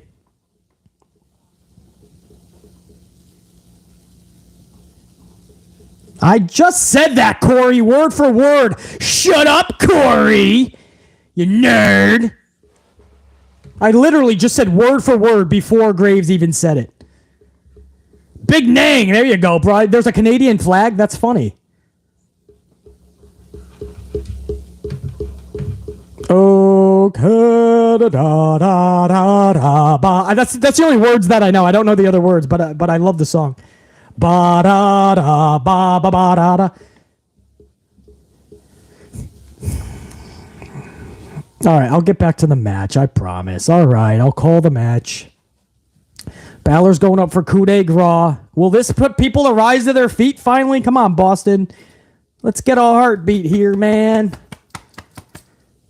Coup de grace. AJ gets out of the way. Oh my God, it's electrifying here in Boston. Okay, nobody's even standing up. I can't even lie about it. Calf crusher.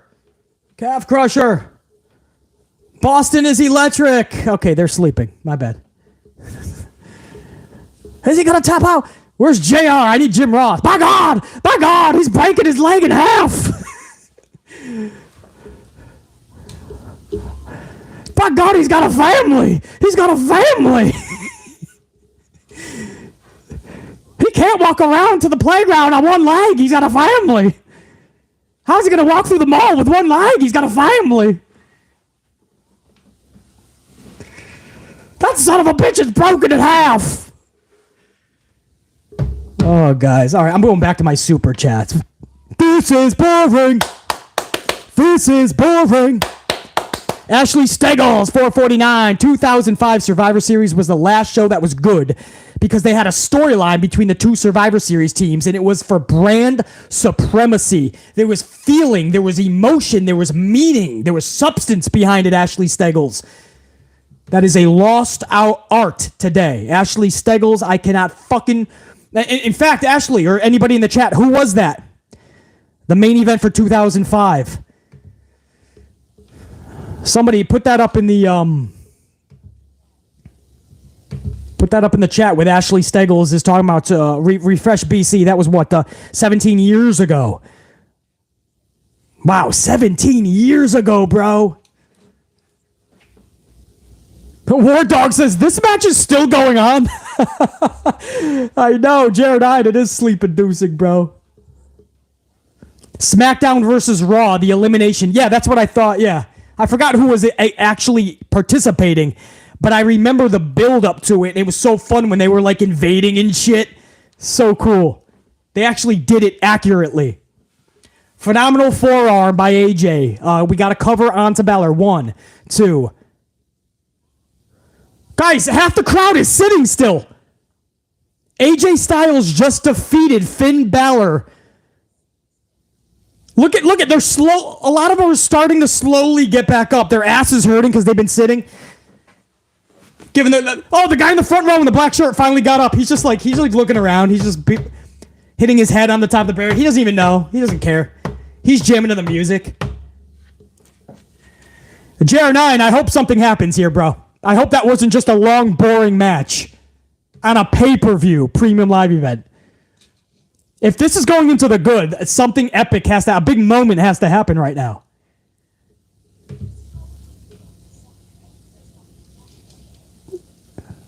I'm telling you guys right now, I'm not giving a mulligan here. Something big better happen right now. I'm not fucking around. I was just bored out of my fucking caboodle for the last 20 minutes. And I don't even know what a caboodle is. Okay, now what's going to happen here? Something big for Styles, maybe. Styles has been irrelevant for fucking a year and a half, 2 years. Judgment Day just got beat. JR9, Judgment Day just got beat, bro. Again. Rhea Ripley just lost in the fucking women's match. Judgment Day is just being tooled on. What is Styles pointing at? No, don't fade the black. Don't fade the black. Do something. Come on, do something. Make me put it into the good. No. Don't fade the black. Oh my God, they just faded the black. That was the whole 20-minute. What the fuck just happened? What the fuck just happened? They just threw that as a filler onto the card, which we already knew, but then we were hoping like they would get creative and have something fun for the pay-per-view because, you know, we paid for this. We paid for the Peacock Network. What just happened here? Am I the only one losing my fucking gasket here? Oh, you're going to see every other content creator. What an epic banger. AJ and Balor with a banger. My goodness, we spent our Saturday nights paying Peacock all that money, the $10, and the extra fucking $5 for the ad-free. That was fucking atrocious. That was fucking pathetically atrocious. And much love to AJ. Much love to Finn Balor, two of the best wrestlers in the world. Wow, was that guys, I can't even, if I wouldn't be honest if I'm putting this into the bad section. I wouldn't even be accurate. I wouldn't be honest. I wouldn't be truthful. I shouldn't even have the fucking channel if I was to be lying to you. This is going into the fucking ugly column. Fuck out of here with that shit. Am I even going to be entertained tonight?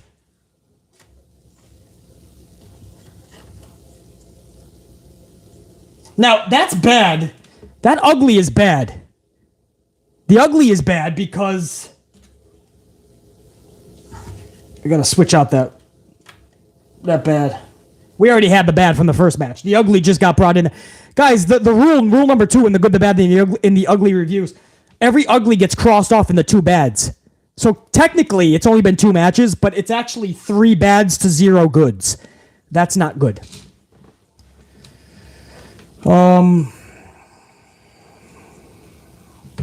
This is fucking not good right now, guys. It's not good.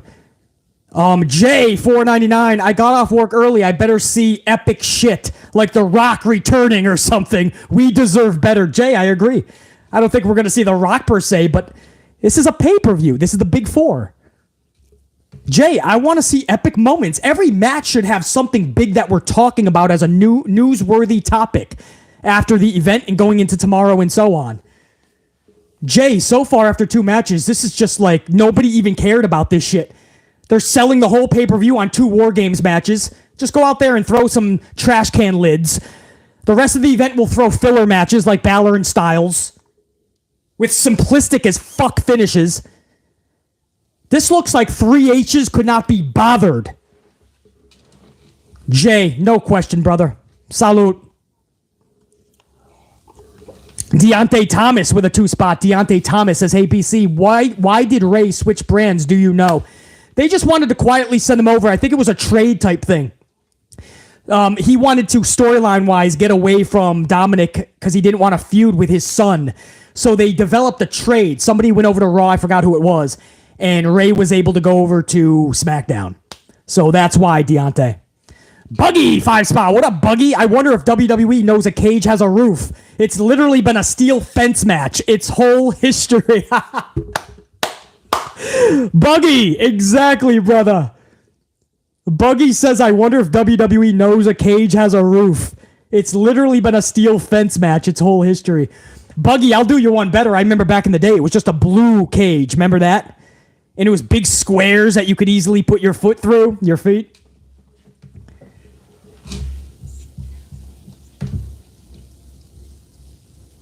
Appreciate it.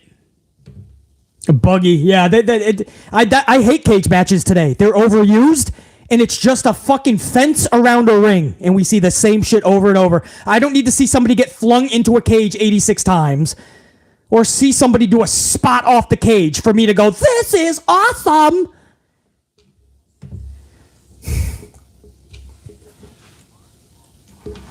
We're about to go into a women's championship match for SmackDown, I believe, guys. Ronda Rousey versus Shotzi. We'll see if this match can save the pay-per-view premium live event thus far. Jacqueline Robinson's up in this bitch with a 10 spot.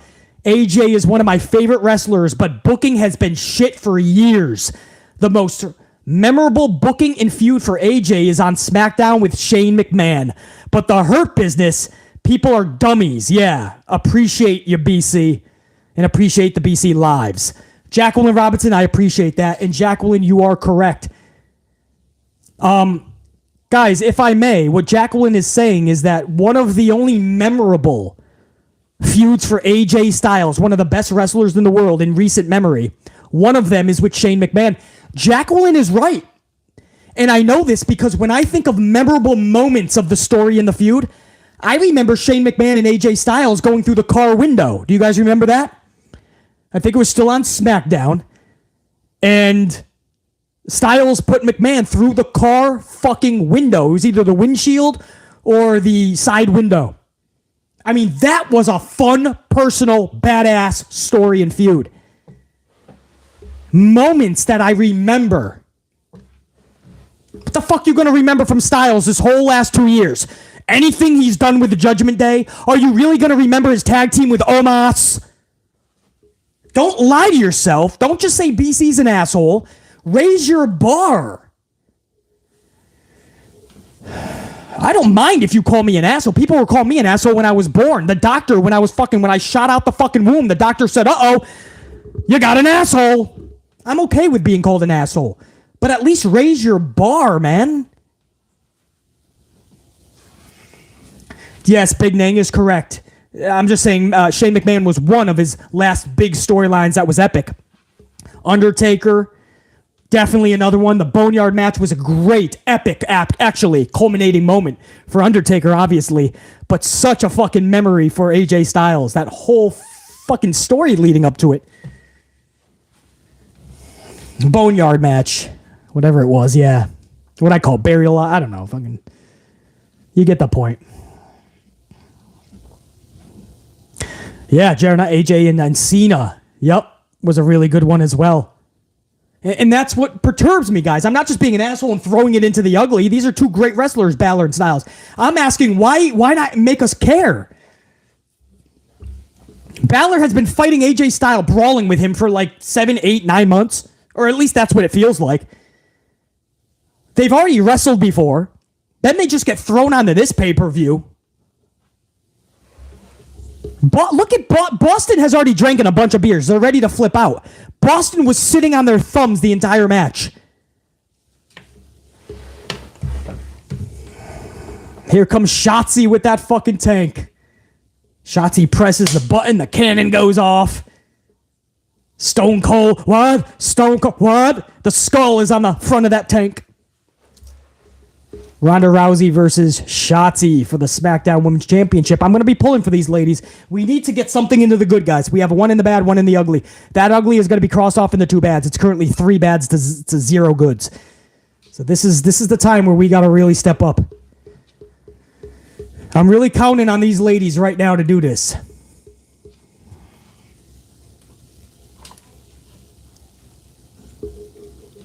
Well, I got a chance. Let me crack a fucking coffee here, guys. Dunkin'. Old school Dunkins, too, man. I did not fire up the machine today, man. Once again, has to be cleaned, and I was out doing a lot of business, man. I barely made the fucking pay-per-view live stream, man. I made it with 1 minute to spare.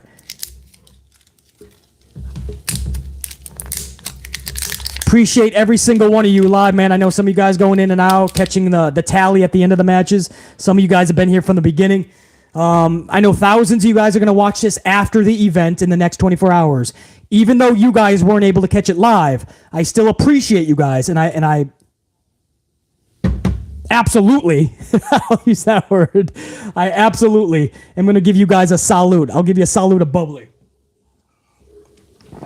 Don't forget, even the thousands of you that are going to catch us later, you're not exempt. Smash that up.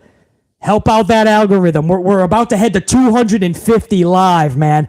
Badass as we catapult toward 300 on the ups down below. Thank you, guys. Let me salute my amplified unit the right way with a coffee. Ronda Rousey is in the ring. Shotzi's got that cool lightning bolt makeup, man, on that left eye. Badass.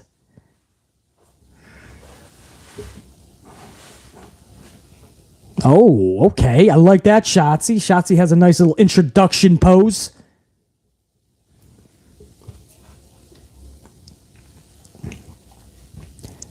Shayna's out at ringside, just dislocated Raquel's arm on Friday.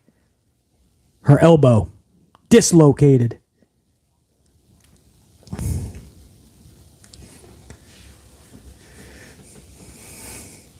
Rousey didn't even bother putting her title up. That was badass, actually. She's like, you don't even deserve me putting this title up, so the refs gotta do it.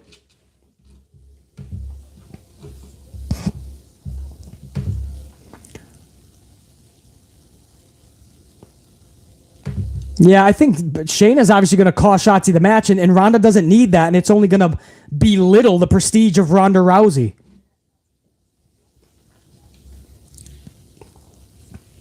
Jer9 asking the question, does Sasha show up after this match? Jer9, I'll tell you why I don't think so.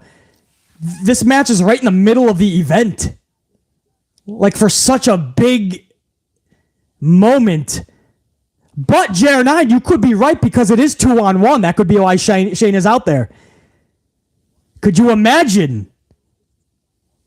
I don't know. I mean, I've been saying for months now that it's Boston. I don't see how Sasha does not show up. I've been saying this for months. In the last 48 hours, WWE is doing everything to make sure that we do not think she's showing up. And it's starting to work with BC. I'm starting to question my own fucking thought. So I don't know. Chat, do you think Sasha shows up or no? I'm on a delay as I always am. But chat, yes or no, does Sasha show up after this match? I'm going to give you guys a salute, by the way. Oh, Shotzi just took out Shayna Baszler while taking out Ronda Rousey. Let me give you guys a real salute. I've been saying this for fucking 5 minutes now. Salute, Amp Unit. Here's some coffee, finally. Put the bubbly aside for a second. Salute. A lot of you guys are saying fucking no. Jer9, what are you saying? Jer9 says, honestly, no. But it's possible. People like Chaos and Nick are saying yes. Q-Mock says Sasha wouldn't save Shotzi, so it wouldn't make sense. True, unless she really just wants the title. So Shotzi's just kind of like a pawn in the game. I don't know. I kind of agree with AM there. I mean, there's no space for Sasha right now. They're going to have to create it. And H doesn't really do anything with the ladies that he does have. But if you have a chance to get Sasha, absolutely, you got to grab it. Not grab her. I mean, not grab her. Okay, this is getting odd. Oh, no, I know. James Shrimp Fajitas said, we'll probably get Charlie. Could you imagine if we got Charlotte, Flair, JR9, and Amp Unit? Could you imagine if Charlotte Flair is the one to confront? So now we have to act like she's a face for the 10th time, and it didn't work the first 9 times.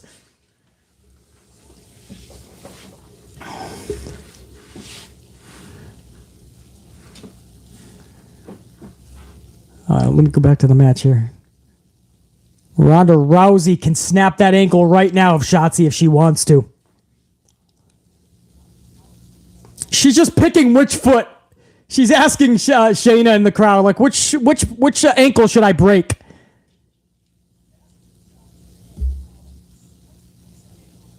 Okay. Shotzi easily just stood up and fucking spun kick Ronda right upside her dome piece. That was way too easy. What are we getting here?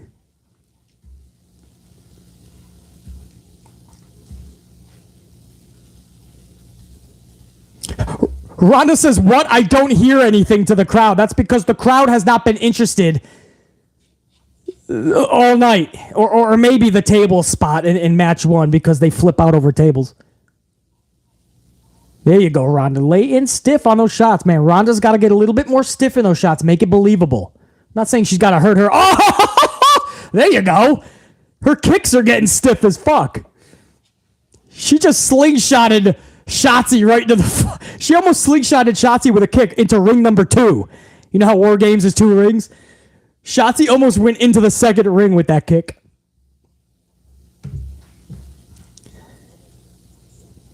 Yeah, you hear the "We Want Sasha" chant, so Jer9, you're not the only one that's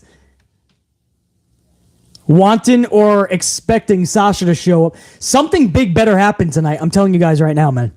So far, this, we're about to be an hour and 45 minutes into this show, and I can't tell you anything that's really made me pay money to watch this. Nothing will I go back and watch. That was a botch. What was that, man? And Corey goes, I don't know who got the worst of that exchange. Nobody, because nobody got hurt. Nobody got hit. Shotzi jumped over the rope to do a DDT on the apron to Ronda, and it was a botch. They can't even show the replay. I dare Kevin Dunn to show that replay right now. I dare you, brother. They're not even going to show the replay, but guys, that was such a bad botch. And I don't want to just call out botches, but what the fuck was that? Shayna's fucking slingshotting Shotzi. Why is the bell not already rang there? Shayna is literally on her head. The referee's not even giving a fuck. Shotzi is taking on Shayna Baszler and Ronda on the outside right now.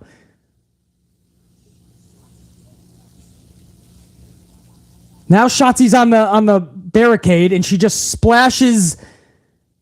She splashed Shayna and Ronda onto a bunch of plants in the crowd.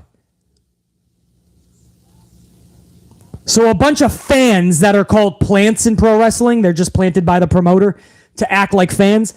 They all got laid out by Shotzi just so you would have more than two people catching her. I hate these type of spots.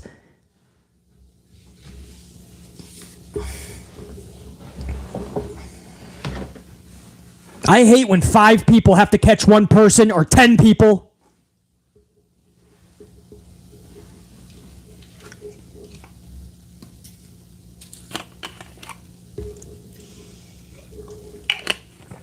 Guys, I'm going to be truthful with you here, man. And I know, like, you got to have matches, BC. You can't just roll through people in 1 minute, 2 minutes.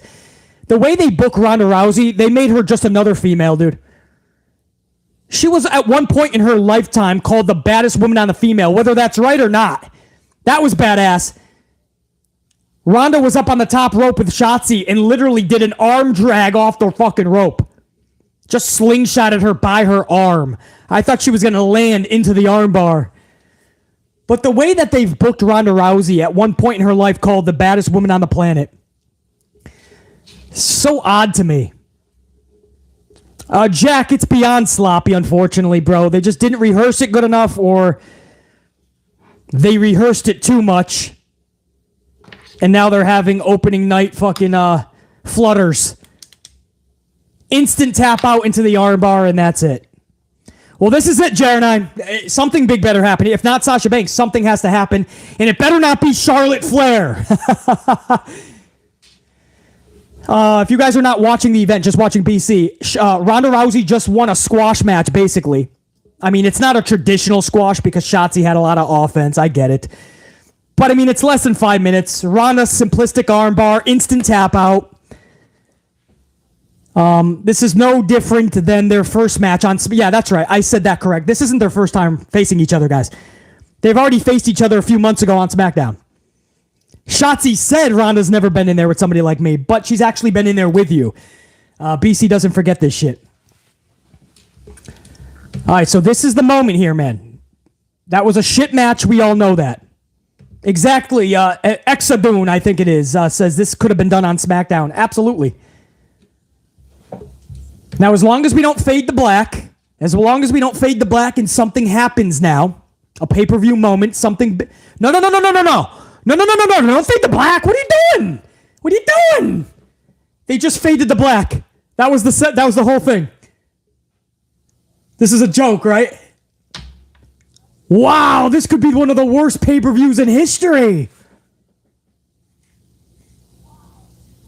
Whoa, they just went to black. Triple H cut the fucking seg just like that. Triple H cannot be bothered tonight, bro. He's collecting the money and saying fuck you to all of us. Wow. What was that championship match? That was we've already seen that on SmackDown. Guys, we saw that same thing on SmackDown, man. What am I missing, bro? 3 H's is fucking botching massively tonight. Wow, somebody has to remove 3 H's from Gorilla Man. Papa H needs to get Das Boot. Somebody give 3 H's right now, Das Boot. That goes into the ugly column.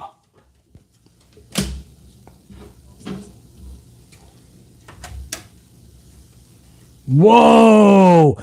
Every ugly gets crossed off into 2 bads at the end of this, which means that's 4 more bads going into this bad column. Which means currently after 3 matches, is it 3 matches? I think it's 3 fucking matches. Yeah, 3 matches, 2 hours of pay-per-view time. That's currently 5 bads to 0 goods, technically. Because these uglies are being crossed off to 2 bads apiece. That's rule number 2 in the good, the bad, and the ugly review. Whoa!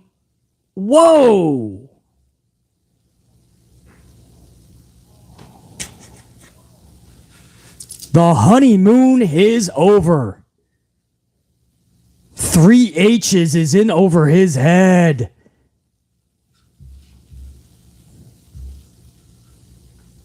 Guys, I am actually shocked right now. I am shocked that they just ended Styles and Balor the way they did, just with a simplistic win like it's a SmackDown match that nobody cared about. Boston was sleeping. And then they went into a Shotzi Ronda 5-minute match, simplistic tap out, instant tap out, fade to black, segment match over with.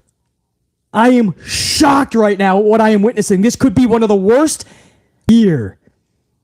This could be one of the worst pay-per-views of the year. Listen, I'm just glad all you guys are with BC right now, man. At least we are witnessing history be made. This could be the first board we ever see that gets 0 goods, possibly. I want to thank every one of my unit members. We're about to head toward 300 on the ups. Make sure you're smashing those ups. Let me get another swig for my, we're in commercials right now, man. Let me go over to my supers, man, see what you guys are saying up in the chat.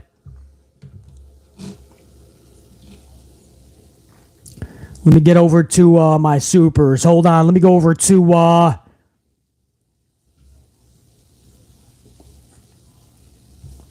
let me go to the 4th one with a 2-spot. 4th one. Austin versus Steamboat back in WCW was good. Oh, I love that 4th one. 4th one. I remember that almost like it was yesterday.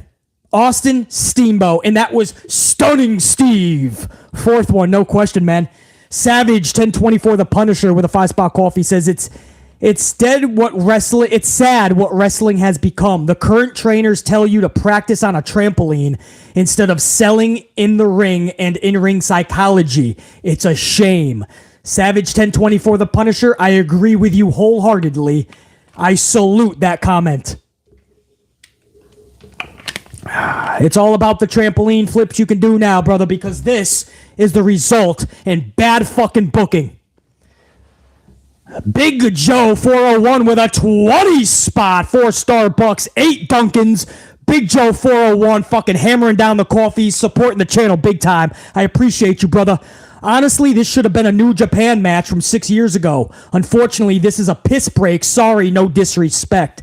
Yeah, and what Big Joe 401 is talking about is Styles and Balor when it was fucking hot at that time, and that's when we want to see it. That's when it has substance. This tonight, Balor and Styles, no, bro. The only thing that was worse than that was fucking Ronda and Shotzi. Big Joe 401, appreciate that, dude. And that 20 spot. Big time love and support to the channel. Right back to you, dude. Before I get to the rest, I got to see what Roman's saying to Sami Zayn here. Hold on. Backstage segment. This has been the best part of the night, the backstage Roman Reigns segments.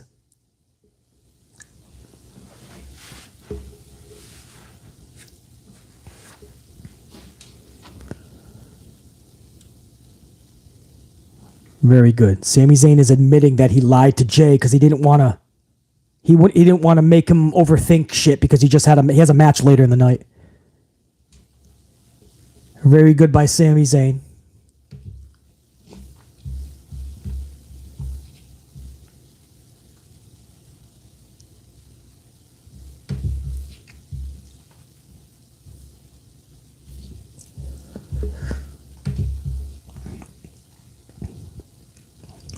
Zayn said, I listened. I didn't say anything back. I just listened. That is the truth. Roman said, what did he say? What did Owens say? Oh! Sammy said I should turn on the bloodline before you turn on me. He's telling the truth to Roman.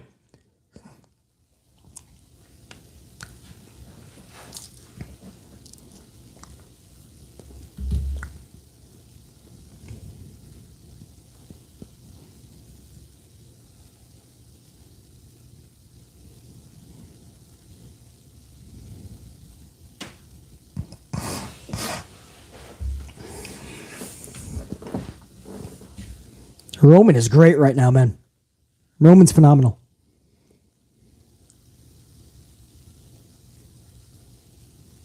Roman said, this is my family we're talking about. I need you to look me in the eyes. I need to know if you're with me or you're going to stab us in the back out there.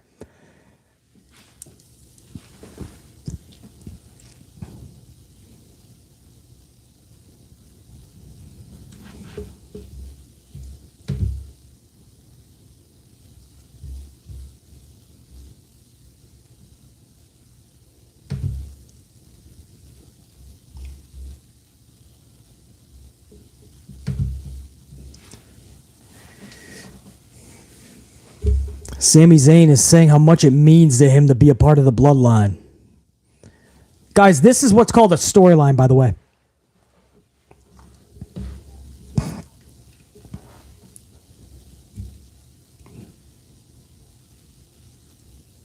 They're letting it breathe. They're letting it take as long as this takes. I love it. I'll take this over any banger any day of the week, twice on Sunday.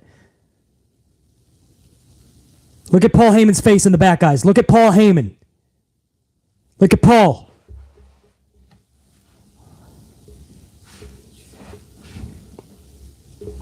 See, this is professional wrestling to BC, if you ever wondered, guys. This is storylines.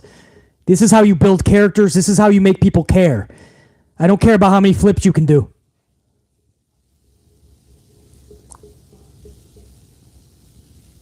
Roman's about to hug him, it looks like, man. He's giving him a smile. It's going to be a tribal hug. It's coming. Hug it out. Oh, the tribal hug. Oh, no. No. Roman's face. They're going to turn on Sammy tonight. They could be turning on Sammy tonight, guys. Nick Clark with that 2-spot. Can you find my brain cells? I think I lost them. Nick Clark, man. I'm still trying to find out what the hell we're watching tonight so far. Thank goodness for these backstage segments. If I get one more good backstage segment like that, I'm going to put a good up in there, guys, just for Roman and Sammy and the Usos and backstage. I'll absolutely put that into the good because that's part of the show. If I get one more of those, I'll put a good up. That's how good those have been. Other than that, these matches are just not landing. They're odd. They're fillers. I knew this was going to be a filler night. Even War Games has been a fucking filler. Nick Clark, man. Appreciate it. D. Carey. D with a $4.99 says, need more tables, BC. Listen, with pro wrestling fans, D. Carey, there's never enough. You know that. Appreciate it, brother.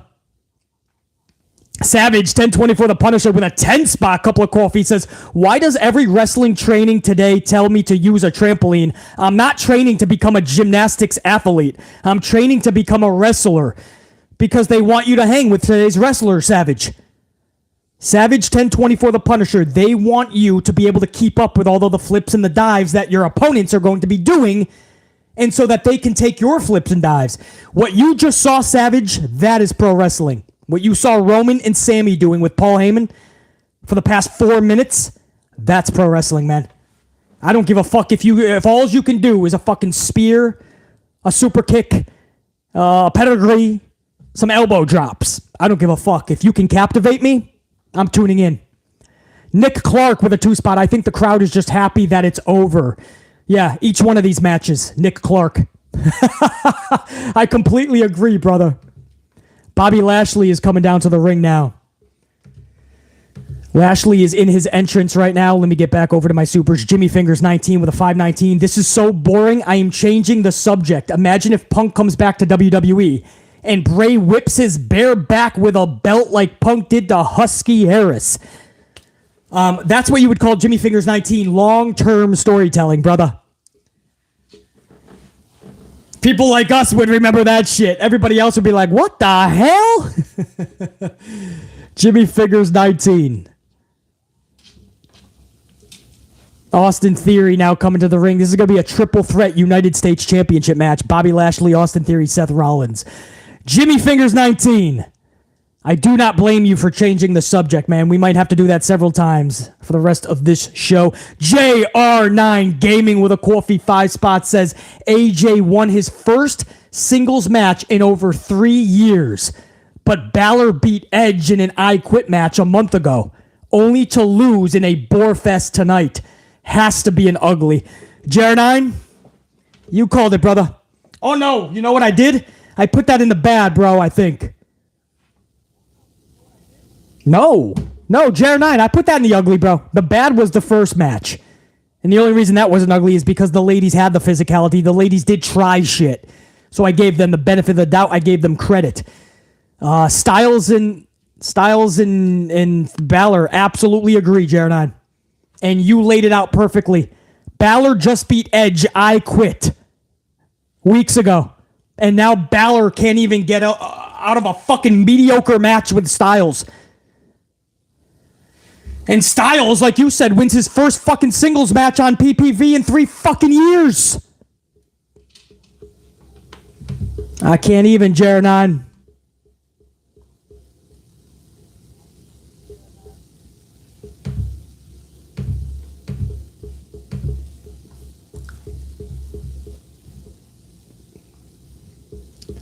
What's the Beyblade? Yeah, what was that Beyblade shit? JR9, man. And JR9. I also put that Rousey Shotzi where that needed to go as well, dude. Deontay Thomas with a 2 spot says, do you still think Cody winning the Royal Rumble next year? Do I still think Cody is winning the Rumble next year? He has to, Deontay. Deontay Thomas, this is Cody Rhodes' journey, bro. And when he comes back from injury, Cody Rhodes has to be the one to conquer the quest of Roman Reigns, to conquer the Tribal Chief, to take that fucking title. I have 2 matches for Mania. Night number 1, The Rock and Roman Reigns dream match. Night number 2, Roman double duty. Roman has to take on Cody for the title. For sure. I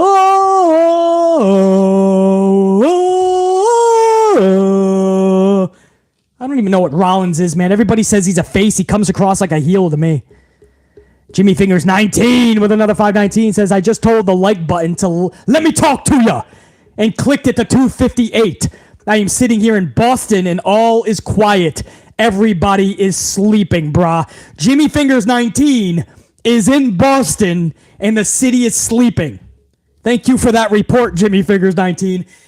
And thank you for smashing that up. Jimmy Fingers 19 was number 258. Jimmy Fingers, we're just a couple away from 300 on the ups, bro. And we are about to hit the road to 400 on the ups. Thanks to you, Jimmy Fingers 19, participating and showing that love. And for the coffee, Jimmy Fingers 19.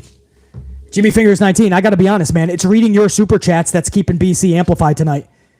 Because so far, this fucking pay-per-view has been the fucking absolute garbage, trash, dumpster shits.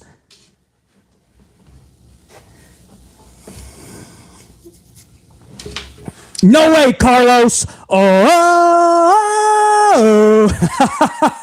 Carlos Ray, much love, brother. Nick Clark, 5 spot coffee. I think Charlotte might show up because they were showing her in the pre-show. Yeah, I know. It's imminent. I've been saying this for weeks now, Nick Clark. If not tonight somehow, and I think most of the ladies' things are done, but Monday Night Raw or SmackDown, Charlotte Flair is coming back. And I heard from the grapevine not to be shocked if Charlotte shows up to the red brand to go for Bianca Belair's Raw title. So don't be shocked, guys. You heard it from BC first. Nick Clark, much love and respect. Lisa Matcher, Lisa, with that 2 spot. Good to see you up in here, Lisa. Charlotte will be escorted out of a heli entrance. Yeah, Lisa Matcher. And Lisa also had another 2 spot. Says, did Triple H provide free NyQuils help all. Oh, NyQuils help all sleep. Rest and relax. Lisa, under everybody's seat, you could find free fucking tablets of NyQuil. Boston popped them, put them in their beers.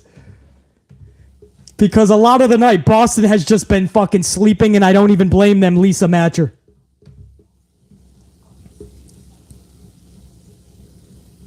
Rodriguez, I would take Hulk Hogan at this point, bro.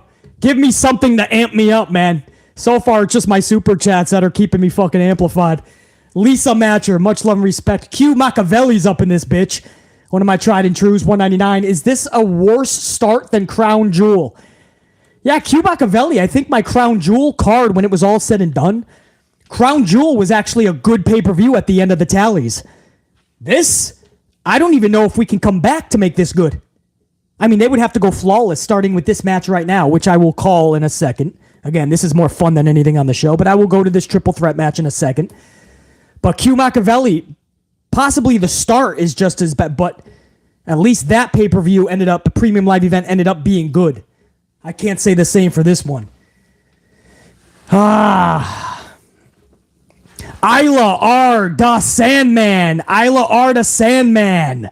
With a 5-spot coffee says, shouts go out to you, BC. Have a cold Dunkin' on me. I appreciate that, Isla.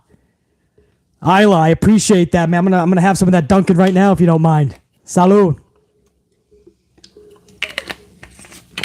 Thank you guys on the ups. We're headed toward 400 now live.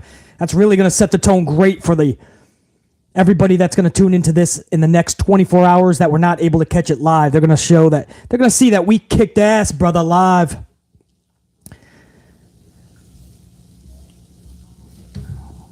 All right. I'll go to the match now, man. No, I won't. Hold on.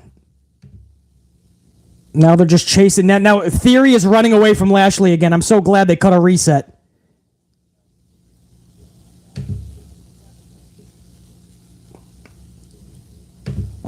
Savage 1024 the Punisher with a 5-spot coffee says, do you remember the match between CM Punk and Dustin Rhodes? The crowd right now reminds me of that match. Not one fan was standing up. Yeah, because nobody gives a fuck. And Punk and Rhodes could be fucking good, but without a reason to care, nobody will. Like, I remember Goldust took on Roddy Piper in a backlot brawl at WrestleMania 12 in Los Angeles, and that captivated me. Just speaking about Dustin Rhodes, Savage. But yeah, absolutely.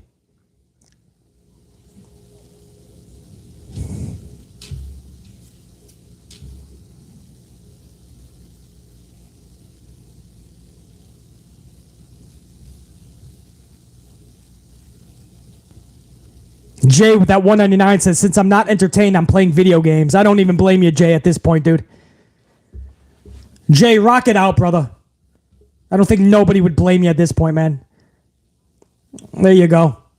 Austin Theory with the steel steps taking out Rollins and Bobby Lashley.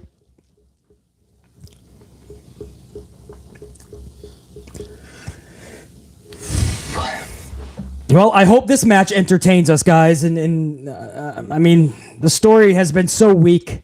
I don't even call this a story. They made him so goofy when they cashed this. They made this guy cash in on an open challenge for a mid-card title. That's what he cashed his briefcase on. And then the next week, he's like, I did it because I was never going to beat Roman. And then he fucking attacks Rollins again. He's just obsessed with winning the mid-card title.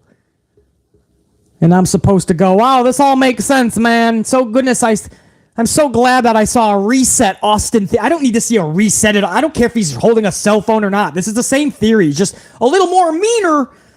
I'm mean now, man. Temper tantrum theory. I got an attitude. I'm still going to run away from Bobby, though. He scares me. When I go to bed, I put the nightlight on.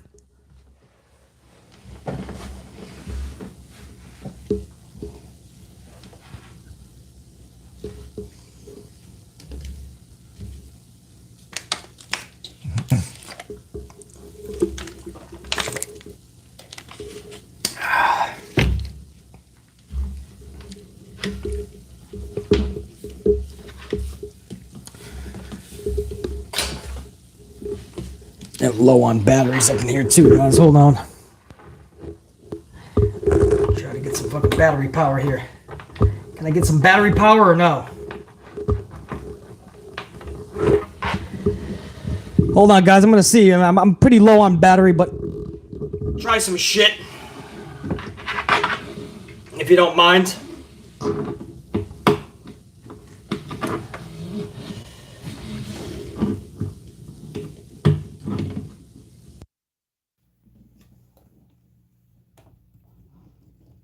Right.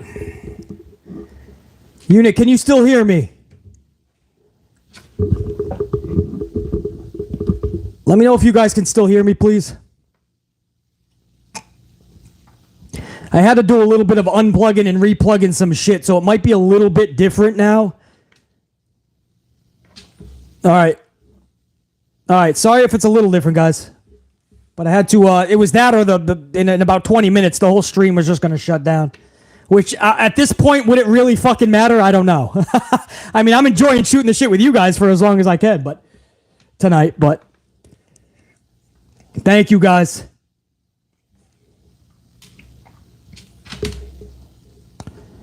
So hopefully that solves the problem. If not, then I run out of battery before the main event, and who knows? Is it really going to save the fucking show? I don't know. I would just join you guys tomorrow morning with the final match tally, I guess. All right, thank you, guys. Appreciate that, man. All right, so far, let me just set it up for those of you that don't have it on right now, wherever you are. Rollins is in the ring with Theory, but instead, he wants to do a suicide dive on the outside to Bobby Lashley instead of focus on Theory. Theory's now on the outside, so now he just did a suicide dive to Theory as well. He's probably going to do another one. Here we go. Another suicide dive to Lashley. He goes to do another one, but Theory... Okay, here comes another one. Flies over the top, and this is going to make Boston rise because it's flips and dives. Yep, there we go. Now Boston has a pulse. Now Boston's on their feet. Flips and dives. There it is. This is today's wrestling fam. I don't even care at this point. At least they're making noise. Work rate, man. Work.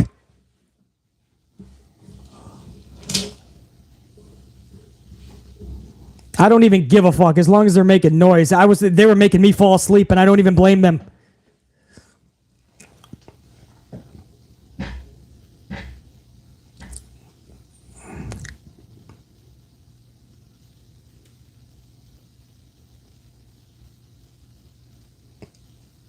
Crowd loved it, says Carlos. You're not new to pro wrestling, man. The crowd loved it. Look at them now, Carlos. Hey, Carlos, are they loving it now, Carlos? Look at them all sit on their fucking thumbs, bro.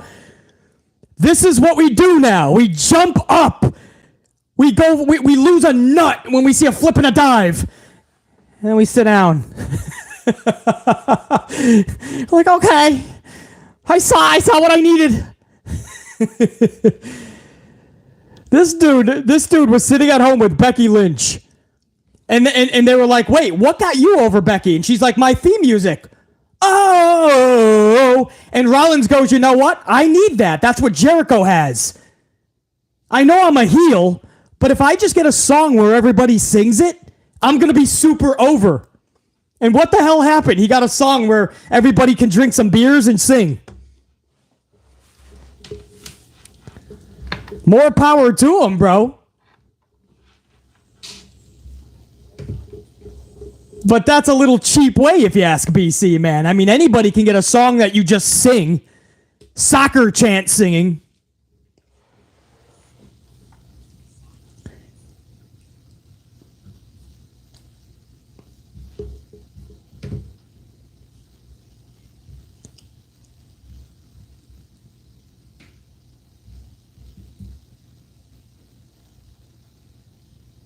Carlos says, look at the crowd. I'm looking at them. They're sitting down, brother. What do you want me to look at, Carlos? Are you talking about the times when there's the fucking high-octane action? Is that what you're talking about, Carlos? You can't pick and choose, brother. You can't pick and choose.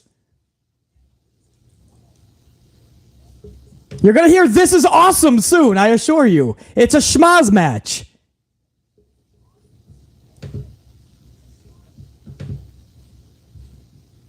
This is a schmaz.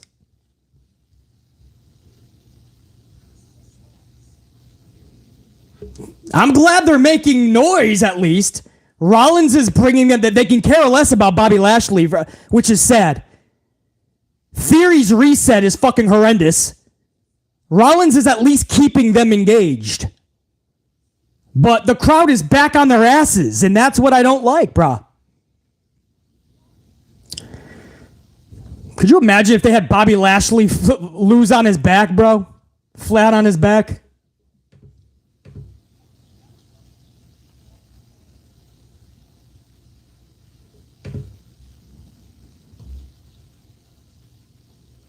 Well, the fuck is Rollins? He can't get back in after all this time?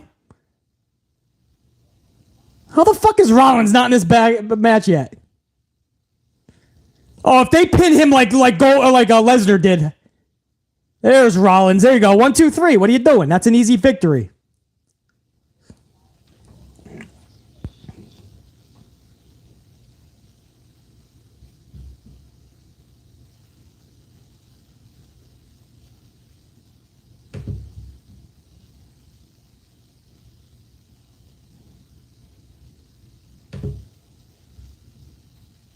There it is. This is awesome. This is awesome, guys. This is awesome. I haven't seen anything awesome yet. Theory threw Rollins out. Lashley had the hurt lock. Rollins was able to block that with a splash. That is not Shawn Michaels Undertaker awesome. That is not Eddie Guerrero Benoit awesome. That's not HBK Shawn Michaels awesome. It's good.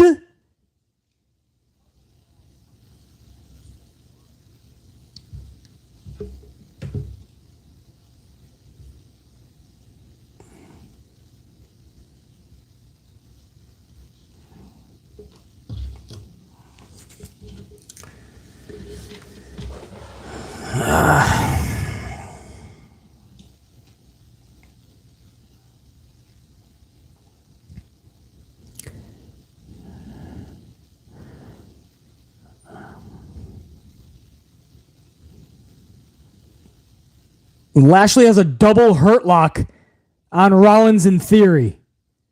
Somehow, I think he actually locked his hands. That was pretty badass. Lashley goes shoulder first into the pad, not even the turnbuckle. Super kick to Lashley by Rollins. Rollins decks Theory in the back of the dome piece. I hate schmaz matches, man. It's just a fucking circus.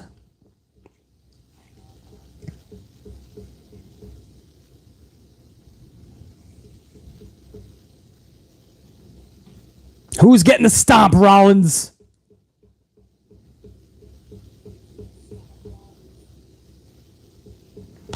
Rollins stomps Lashley. What is happening? There's a fucking circus. I can't keep up with this shit. Rollins botched that a little bit. Rollins could not get up to the top rope. He lost his footing. He's able to get back up there. Suplex. Falcon Arrow. Spear by Lashley onto Rollins. 1, 2. New champion Austin Theory. Rollins defeated.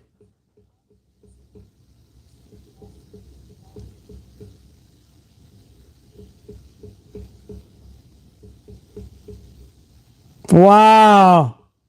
That was amazing. Oh my God, so good. Why? Boston is shocked. What a match. Boston is shocked. I got 31 about. What are we shocked at, guys? What are we shocked about? I'm. Why is everybody? Did they get paid to do this? What the? Are these paid people? Why is everybody doing the Undertaker thing like he just lost his streak? Guys, what the fuck did I just witness? That was more than the Undertaker streak. Did you see the amount of people that were in utter shock that Austin Theory won a fucking title that we all knew he was going to win? Otherwise, H would never... This was his reset. He's got to win the fucking title so that he can go, see, everybody was fucking all up in arms. They said it was a bad move. Now he's got a championship. Yeah, and he fucking botched a fucking briefcase during an open challenge that we'll never forget. Did you guys see the amount of people that were fucking shook? I've never seen that in pro wrestling. I didn't even see that for The Undertaker. Those were paid actors, bro. Fuck that shit. Oh, man. Get the fuck out of here, bah. I ain't buying that shit. All right, what I'm going to do, guys. All right, okay. Listen, Boston, at least for once in the night, aside from some of the chaos in the first match, because it was utter chaos, they at least made fucking noise. They were behind Rollins, who seems to be over because he's got the song, and it's so easy to get over when you have a song that everybody can sing when they're fucking drunk. Oh. So I'll tell you what I'm going to do, man. I'm not feeling tonight. I'm not. That match was nothing to me. It was a schmaz. It was just a schmaz. I can't stand it. I'm gonna leave it to you guys. I'm gonna put a chat up in the fucking in the chat. I'm gonna put a poll up in the chat or fucking yes. I'm gonna put a poll up. I'm not gonna put it into the ugly because at least Boston made noise and they busted their asses in the ring. I'm gonna show them respect. Should, this is the question, it's going to hit your boxes in the next 60 seconds. Should the U.S. title match go into the good column? All right, so the question I'm going to ask you guys in the unit, should the U.S. title match go into the good column? It's gonna hit the chat within the next 15 seconds. I need at least 100 of you to participate in this voting process, please. And whatever you guys decide, I'm totally cool with. If you say yes, it did enough to go into the good, then it's gonna go into the good. I just was not happy with that. I don't like anything about this triple threat. I just don't. There was some action though, so I'm gonna leave it up to you guys. We are already over 100 votes. It is currently at 200 votes. 70% say no, and they agree with BC that this was not pay-per-view worthy. That was not a shocking moment like The Undertaker's streak, so we don't know why Boston was fucking flipping out, other than maybe they did get something in those fucking beers earlier, Lisa Matcher. I don't know. I'm going to let it go for a little bit more till we go toward 250 at least, maybe 300 votes. And then we'll see. So I'm going to leave that up to you guys for another minute or two. How's that?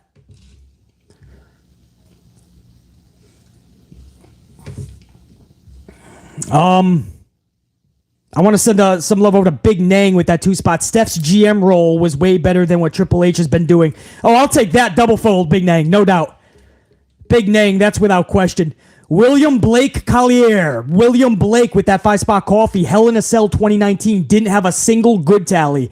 I'm afraid the same could happen tonight. William Blake, I forgot about that, dude. This could be. My unit is about to decide that 4th match. So William Blake, that's a good call. We're going to find out a lot more when I go over that final voting call by my unit. Thank you for the coffee, dude. Thanks for reminding me of that. DJ is a prodigy, 199. Who would you have win? The Rock versus Roman at Mania. I have The Rock actually winning, but the next night, the Bloodline literally destroys The Rock to the point where The Rock gets Das Boot from pro wrestling. The injuries are that bad. So The Rock gets one more culminating moment on the biggest stage of them all. But Roman turns even more ruthless than we've ever imagined the very next night. And he takes out a fucking legend, his own family member. And the road back to the title eventually for Roman, because that's going to be the Cody the next night, that's going to be a whole nother fucking fun journey. Hopefully like the start of Roman's heel run, not what it's been the last year. So DJ is a prodigy, just a little bit into what I would do. Taryn Dawn, thank you, DJ. Taryn Dawn with a 2-spot says, just put that like button in the heart lock. Thank you. We are over 300 on the ups now, Taryn Dawn, headed toward 400. Big Joe 401 with a 3-spot with that emoji. I see that, Big Joe 401. Appreciate that, man. Much love, respect. Hold on, we got one more backstage segment here. Roman's talking to Jey Uso. I'll go back to the tally in a second, guys. We're headed toward 300 votes for the triple threat U.S. title match. I'll put this into the good if this is a good backstage segment. Oh, there wasn't too much substance there. Roman just told Jey that I talked to him, everything's good. Before I go over to the tally that you guys are putting up in the chat, let me just go over to Kevin MD with that 199. Listen to the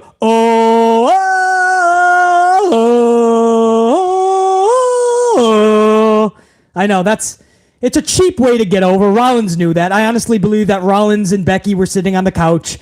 Becky knows that everybody loves a singer song. Whoa. And Rollins is like, I need something catchy when I come out. I want the crowd to sing my music. So it's a cheap way to do it, but whatever. We like Rollins. Otis Linkman's up in this bitch. 5 spot. Maybe it's me, but what was the point in theory failing the cash in just to win the belt tonight? Otis Linkman, thank you, brother. Otis Linkman knows, bro. Otis knows, just like my amplified unit. This is Triple H knowing he fucked up royally because there needed to be a reset. This was an open challenge for a mid-card title, and he failed. And then a couple weeks later, he wins at a pay-per-view in a triple threat schmaz. You needed to do a reset to get us to that fucking point? Fuck out of here. Otis Linkman, exactly, brother. Otis Linkman knows, man. Thank you for knowing the real deal, bro. All right, guys, as we start we're already at the main event. We're already at the main event, men's War Games match. Let me go over to that last match. It was a U.S. title match. I'm going to wait till I get 300 votes. We're 3 away. If you guys don't mind, anybody who can participate in the chat, you got to be a part of the unit for 4 weeks or longer to be a part of the unit. So you have to be subscribed on these live streams. You have to be subbed. You have to be. You have to pay your dues, is what I call it. Not financially. You just have to be here for 4 weeks or more to earn your voice into the unit. Not everybody is just accepted. So anybody else who's an AMP unit member who would like to vote, I appreciate it. All right, we are now over 300. 63% say no. The U.S. title match should not go into the good column. The question is, should the U.S. title match go into the good column? 64% now say no. I'm not going to put it into the ugly column because fans did enjoy aspects of it. Rollins seemed over, and there was some action. Pay-per-view worthy. Theory gets the title after the botch from a few weeks ago. What was the reasoning? I'm not finding the substance. Everyone looks like a clown. Lashley loses again. I'm seeing a lot of bad here, guys. I agree with my amplified unit. My amplified unit has spoken. Match number 4 goes into the bad column.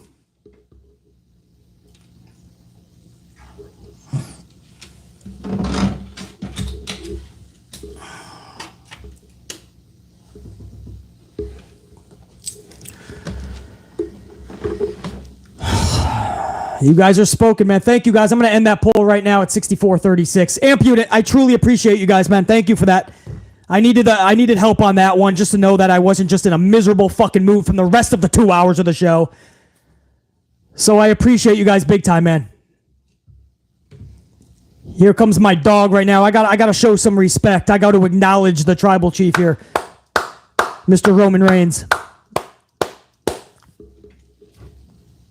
Salute to my amplified unit. Salute to Roman Reigns.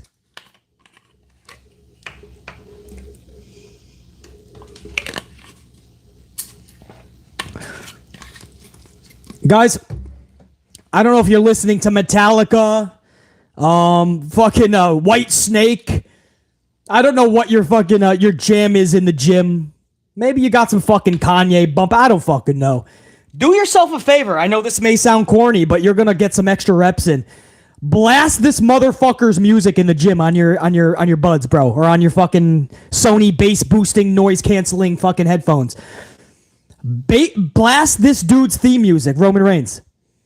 and you're going to get an extra fucking reps in, man. You're going to walk around that gym. The delts are going to gain an extra inch, bro. Trust me.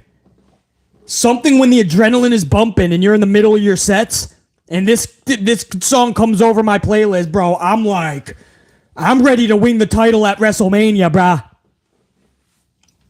I see you guys putting up those fucking ones, by the way. That's badass. I never know what emojis are out there, bro. Look at you guys putting up those fucking ones.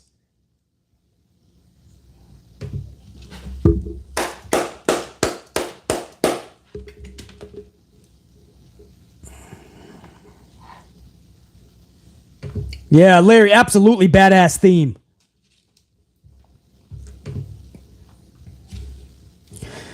Oh, they're all going to stay back. They're going to let Jay go down there and start this off with Little Butch.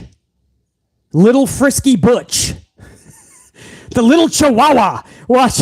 They're going to... Triple H is going to give him a nickname, right? Triple H is giving everyone nicknames these days.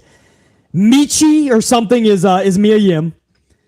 Sarah Logan has a new name now, Van Halen. And Butch is going to get another name change. The Chihuahua. Coming down the aisle, the little Chihuahua. I love how nobody cares that Triple H is changing names, by the way. When it was Vince McMahon, everybody was like, what the fuck is this guy doing?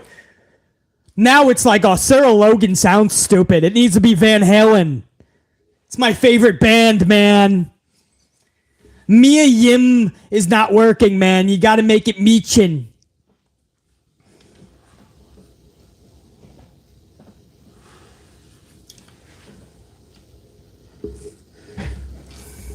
Boom, boom, boom. Okay, so guys, let me set this up for you if you don't mind, man.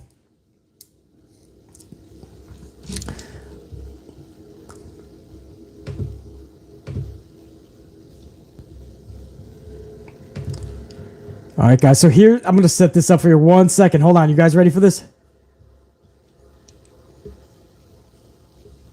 No, nobody calls Triple H out on anything, man. You can change everybody's name and they'll be like, Triple H has a reason for it. And Papa we trust. And Papa H we trust, man. Butch is in ring 2. Jey Uso is in ring 1. And they're like, Butch is like, come to my ring. And Jay's like, come to my ring. It's almost like a sleepover, you know? Sleepover at my house. We have cupcakes. And Timmy's like, no, Jerry, you come to my house. We got pizza. Butch is like, no, my house, man. I have a bigger TV. Come on, I have a big TV. And Jay's laughing like, whatever, man. I can steal a TV, man. I know my neighbor's code to the door. Fine, man. I'm coming to your house. No, you're not. You waited too long. I'm losing it. I don't even know, guys.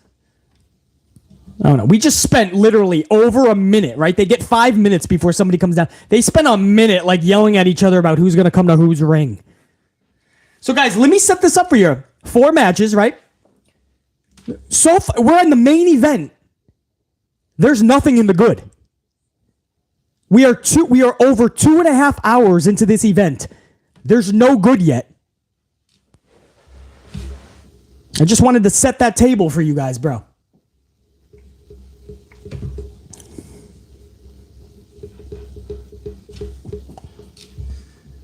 Butch is now fucking... Butch is causing some damage to Jay. Butch is pissed that he did not come over to his house earlier. I told you we have a big TV. And I told you that we have cupcakes. And you didn't want to do it. Well, you know what? Fuck you. Try to go to school tomorrow without one of your hands.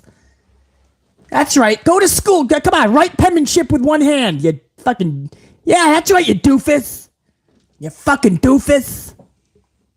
All right, I'll get serious, man. I'll give these boys some respect. This is what happens when you give me 2.5 hours of fucking shit. I'm not excited for anything now. Yeah, guys. Larry, a bunch of you guys are saying no Sasha. JR9. JR9, you're still up in here, right? What do you think about no Sasha? Because she ain't going to show up with the Bloodline, man. She did not show up in Boston, bro. What a letdown, huh? I mean, I wasn't totally sold that she was going to, but this is a missed opportunity. Something massive has to happen in this match. It can't just be there's winners and there's losers. This event has fallen flat. There's nothing of newsworthiness, guys. Nothing. Austin Theory win a title. That's not even newsworthy. The bigger story is him still failing the cash in like an idiot a couple weeks ago. That's a bigger story than him winning it tonight. Guys, this is the fourth biggest pay-per-view of the year, and something has to happen in this match. It can't just be Bloodline wins, or somebody turns on Sammy, or Sammy just turns on... Something has to happen so creatively that we're in shock when it fades to black. I'm not asking you to move mountains. I'm asking you to produce a pay-per-view worthy, newsworthy topic show. Yeah, Jerry says Sasha isn't showing up to this shit show. I agree, dude. I don't even know what I was thinking.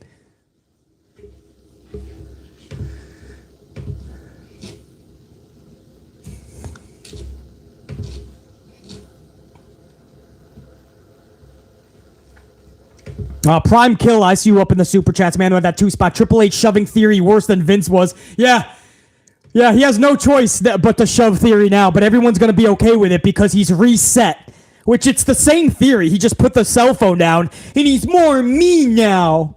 He still runs away from people like Lashley. He just is a little bit more mean. The crowd still can't give a fuck about him. Don't give a fuck about him. Exactly right, Prime Killer. They'll give Papa H a pass. William F. still up in here. William, I'm going to give you a salute to the bubbly, man. 5-spot, thank you for keeping me awake, BC. Hopefully Bloodline will make one match watchable. I hate when I have no expectations for WWE and they meet them. Oh, when I have no expectations for WWE and then they meet them. William F. I know, brother. I know, dude. And then as the night goes on and it gets worse and worse, it gives you no anticipation for anything upcoming. But William F., you thank me, I thank you. You know how that goes, man. I'm glad I can at least keep you awake through this snooze fest. I'm hoping this gets better in this main event. So far, Butch and Jay didn't do too much for me. Now Ridge Holland is in the ring. I don't know how much this is going to excite me, but I'm going to give it a chance. William F., much love and respect, brother. Salute, brother. DeMonte Mabry, 199. So, no Bray Wyatt versus LA Knight tonight. No, DeMonte. Nope. That's still in the early stages of a storyline. I'm kind of okay with it because it would just be rushed. Save that shit. Mania, if you can do it. If they don't think they can get creative enough for that much time, then I'm fine with the Royal Rumble. And I'm hearing to have something a little bigger for Bray Wyatt for Mania. I'm cool with that. But yeah, no, that would be the only thing to save this pay-per-view. But of course, they're not going to do that. And again, it would be rushed anyway, DeMonte, so I'm kind of cool with it. But no. No Bray Wyatt, no LA Knight. The one fucking storyline I'm into the most, we didn't even get a backstage segment out of it. DeMonte, appreciate it, man. Kevin MD, 199. Kevin, appreciate it, man. And Kevin, I appreciate the super thankses in the past couple of vids as well. I caught that shit. I just didn't put them down in my postie like I usually do to give a proper shout out. Kevin MD, I do appreciate that though, man. Jey Uso is playing a better character than Roman Reigns. Jay is knocking it out of the park lately. Friday night he was epic. Tonight he's holding it down. He's been. Kevin MD, he's been. Remember when it was the Usos versus Roman at the start of Roman's heel turn? Flawless, bro. Flawless. Totally agree. And Dante Jaron 23's up in here. I got to give a proper salute to Dante Jaron 23 with that 5-spot. Salute, dude. People are going to say this premium live event was great because it was a Survivor Series under Trips. It's a shame Crown Jewel was better than this. Completely agree. Crown Jewel was easily better than this by far, by the way. Dante Jaron 23, by far, Crown Jewel trumps this. Number 2, it's Triple H. They're going to give it a pass. No question. I'm so glad War Games was back. So, if they turn on Sami Zayn or Sami Zayn turns on them, that's all fans are going to need to say this was a crazy great event. Trust me, we need to see the storyline develop even further tonight with Sami Zayn and the Bloodline. But I even want some more substance. Something epic has to happen.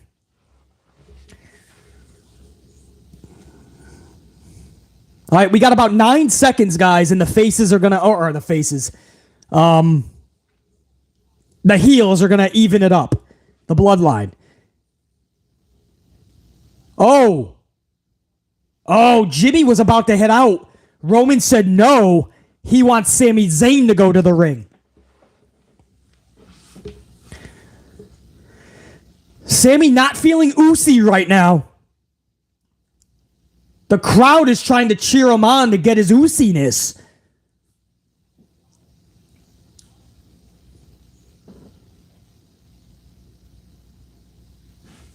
His oozy level is at a fucking 10 right now. He's got to bring that up 90 more %.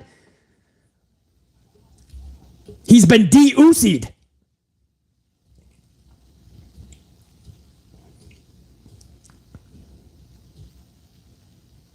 Sammy Uso chant from Boston.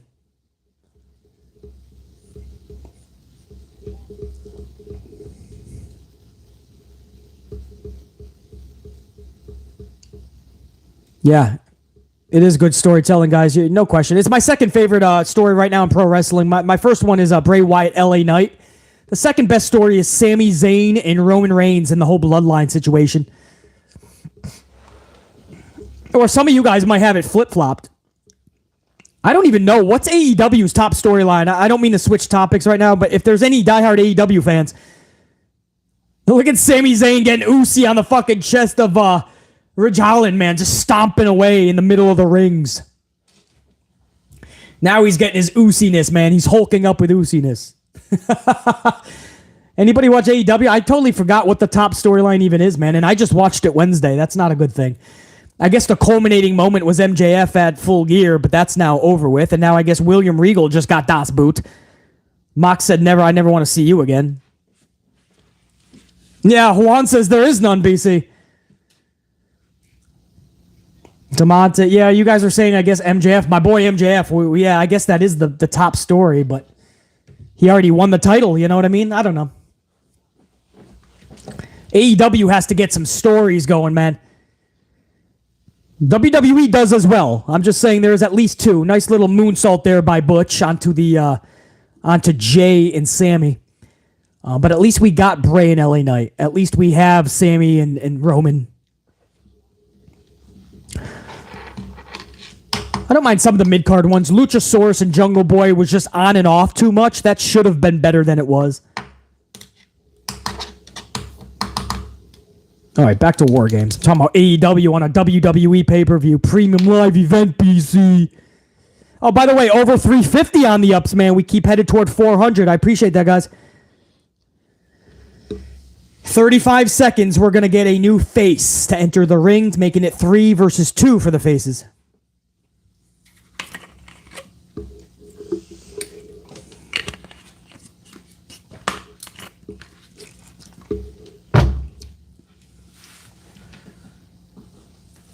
By the way, guys, in 15 seconds, we'll get a new participant. I put up a video earlier, the SmackDown review. If you guys didn't check that out over the next 24 hours, do me a favor. Check that out, man.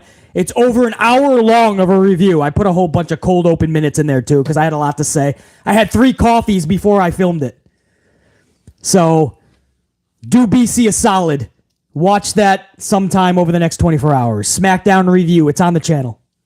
Drew McIntyre has just been released from prison. He exits his cage just to go into another cage. You know, in the prison system, you start off in a higher risk facility, and then on good behavior, you get to go to a lower minimum risk facility.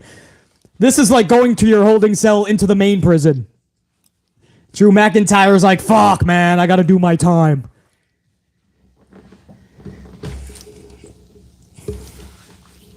Yeah, Diva Queen, I appreciate that. Check that out. I put that up a few hours ago. SmackDown review from last night. Drew McIntyre fucking shit up.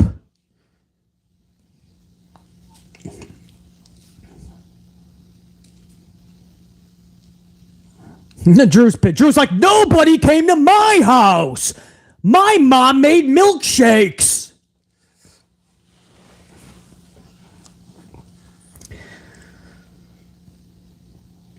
Drew just did a, you ever see when Kevin Nash made Rey Mysterio a lawn dart in WCW Nitro, backstage into a trailer on Nitro? Drew just did that to Jey Uso into the cage.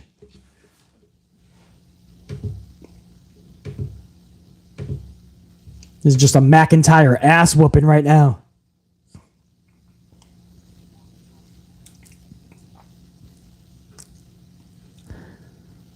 Yeah, Carlos, that better be a top story, man. I think we all are saying the same thing. I hope they use Malachi in House of Black the right way this time, man. Malachi was not happy, and I don't blame him. Man, he just wanted to be with his wife Zelina in WWE at that point, working for Papa. But Tony Khan talked to him. Tony said, I'm not letting you go. Let's just work on this. So we'll see, Carlos.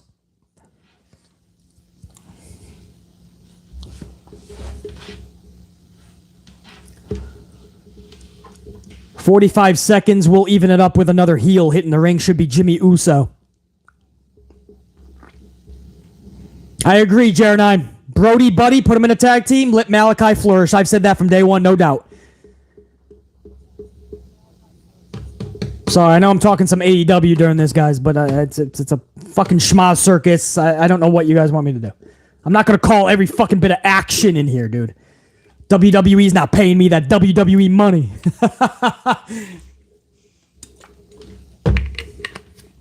Future shock to Zayn by Drew. Drew does the Shawn Michaels kick up. And Drew's looking dominant, bro. 2, 1. Cell door opens. Jimmy Uso hits the ring.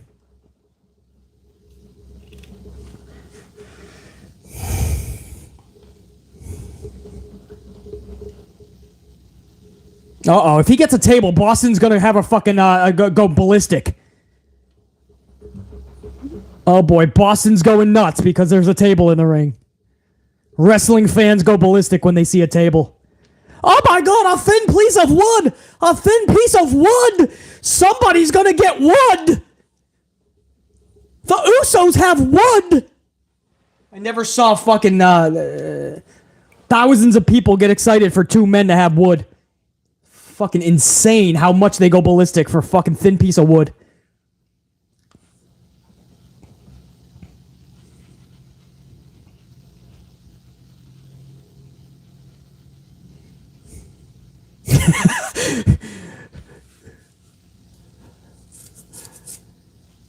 Jimmy and Jay are looking at Sammy like, we feeling fucking woody, not Uzi.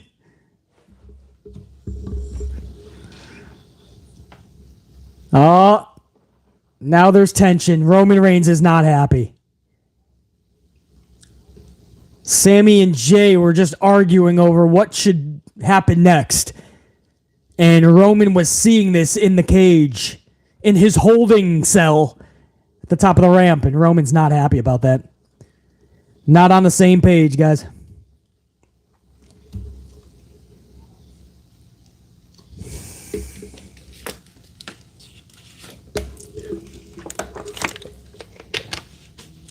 Double team on Drew Mac, face first into the cage.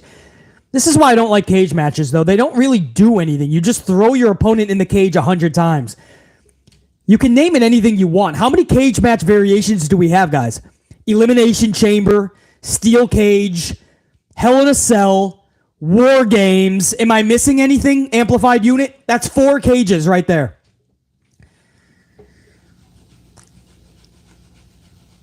Fight Club. Right? I mean, you can twist a variation all you want. Fight Club, Elimination Chamber, Hell in a Cell, War Games, Regular Cage. I'm sure I'm missing some shit. Yeah, the Fight Pit one, exactly. I mean, how many cage concepts? And all you do is throw your opponent into the cage. Oh my god! Again, if you don't do it often, okay, it's fine. The fact that we do so many of these a year, it abuses it, guys. You know I'm right, man. Whether you think I'm negative all the time or I'm just an asshole, that's fine. But when you overdo something, it no longer is special. Here comes Kevin Owens, guys. That's why whenever everybody busted a nut because War Games was going to Survivor Series, there's one person that didn't. That was me. Anybody who watches this channel faithfully knows that BC was never over the top about War Games. I didn't care about it. NXT did it okay. WCW did it the best. And I had no expectations for this. That was a botch.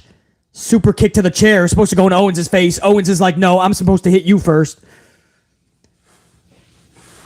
So Owens brings in steel chairs, and now we get some steel chair shots. DDT onto the steel chairs for Jimmy.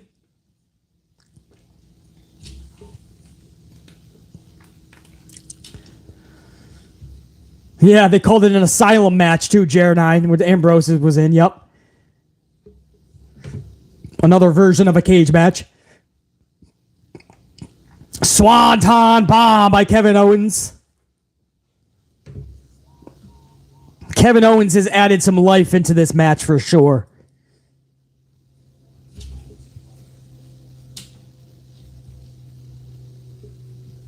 Kevin Owens was Black Friday shopping. I like that one. Black Friday shopping.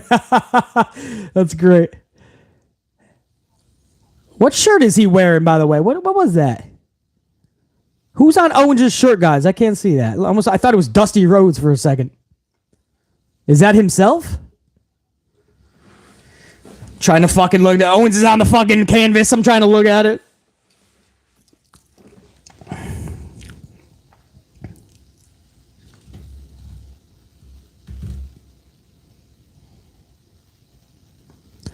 It is. Okay. Jer9. Jack, I appreciate it, man. I thought that was Dusty Rhodes, man. I was like, that ain't Dusty, is it? All right. Owens even got some more brownie points there, man. Showing that love over to Dusty. American dream. Click. He's just a common man. Working hard for the man. You guys remember Dusty's theme music in the 80s? It was the best, bro. He would come down to the ring with Sapphire. He's just a common man. Cody Rhodes' father. Gold Dust. Dustin Rhodes' father. The real creator of NXT, for those of you that don't know, by the way. Triple H came in at an opportune time when the foundation, the groundwork, was built on the hands, the dirty work of Dusty Rhodes. And H snuck in the back door, took over. Hey, whatever. H had 5 good years. Then he had 3 really bad years. And then it just turned to shit.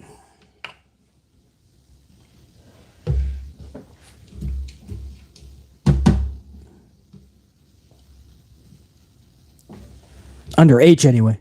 Now there's a lot of people are indifferent on NXT today under Shawn Michaels. I have to start really gauging NXT more to really come up with an assessment, because it seems like the community is kind of... They don't know what to think about NXT. A lot of people love it. A lot of people are confused by it. I gotta really assess this new NXT.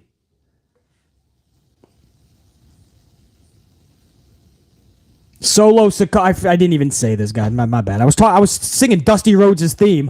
Solo Sikoa is in the match, guys. Probably should have said that. No. Probably should have said that.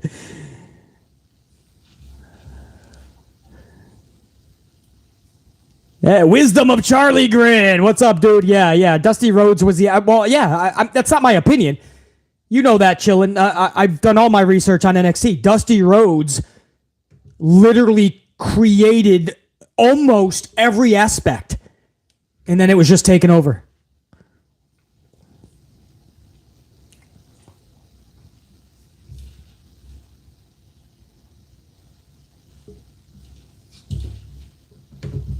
Yeah. Oh, dude, I didn't even realize this, guys. This is a match I never knew I needed, but now I want. And if you give them a storyline, because that's what BC wants more than any banger, I want actual storylines. Sikoa versus Kevin Owens? How fun would that be, man? These are two fucking nuts that would just want to beat the shit out of one another. Look at them. Sikoa is like, keep hitting me, bitch. Are you a bitch? Owens is like, I'll powerbomb you on the fucking steel between the rings, motherfucker. Oh, backdrop onto the steel between the rings by Sikoa to Owens.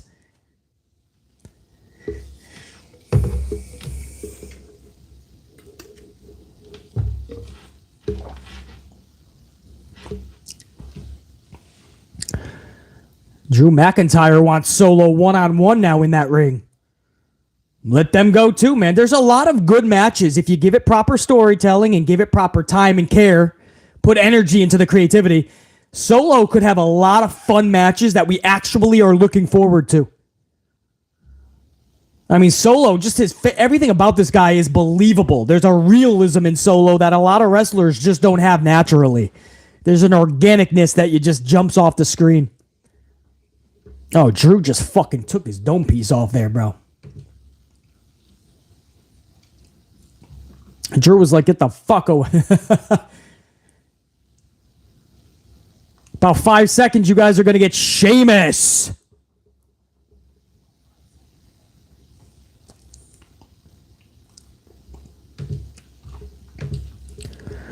Here comes Sheamus. Banger after banger after banger after banger after banger after banger.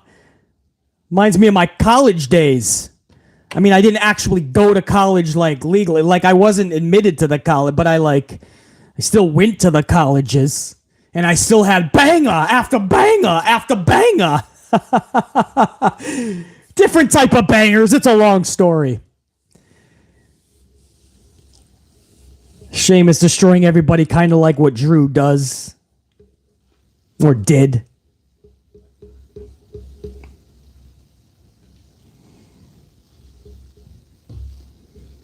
Big Nang. I want to see Topanga up in WWE, bro. Topanga versus Van Halen. Sarah Logan. How's that? It's Topanga. Corey Matthews, you get over here right now. When this boy meets world, travel down this life that we call. Oh no. Travel down this road that we call life. Fina. Eric Matthews, what can I do for you at 12 midnight? Mr. Feeney, I really need some advice. I don't even know what I'm talking about anymore. All right, what are we doing here, guys? What are we doing? Come on, this cage match is boring. Come on, do something fun, man. It's a fucking circus. There's fucking 10 guys in there. They're just fucking throwing people in the cages. I want to hear Hulk. Bring back Hulk Hogan. Dun, dun, dun, dun, dun, dun, dun, dun. When it comes crushing down and it hurts inside. Fucking 97-year-old Hulk Hogan. He's got a fucking walker, 2 canes, and a fucking electric glider. He's fucking... He doesn't even know how to operate the thing. He's going backwards down the ramp. Dun, dun, dun, dun. He's crashing into the ring.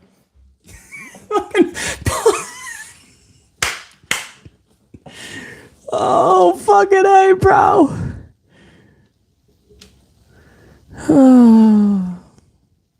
I don't know what's happening, guys. BC is finally losing it here, man. This has been a wacky 3 hours. I don't know. This is a weird way to spend your Saturday night, but thank you guys for spending it with BC. I just want to put a good into the column, man. I just want to put a good up, man. I just want to put a good, man. I just want to put a good, man. Just want to put a good in the column. That's all I came here to do. Sheamus with white noise on the solo from the middle rope, I guess? Middle rope. Here comes... Acknowledge him! The tribal chief, Roman Reigns. No, seriously, guys. I actually do have to acknowledge him. He's the fucking man in pro wrestling right now. I gotta give him some respect. I'm gonna shut the fuck up for a second. As Roman Reigns makes his way to the ring. Salute, tribal chief.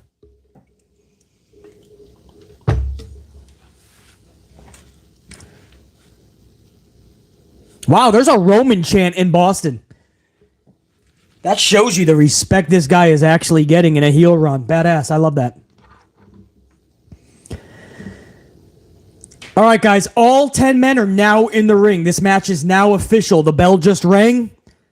The announcement was just made. War Games starts now. 11 p.m. Eastern Time. 11 on the dot. The match is now official. All of Team Bloodline is in ring number 1, staring at all of Team Broody in ring number 2. All 10 men are just staring at one another as we start the match.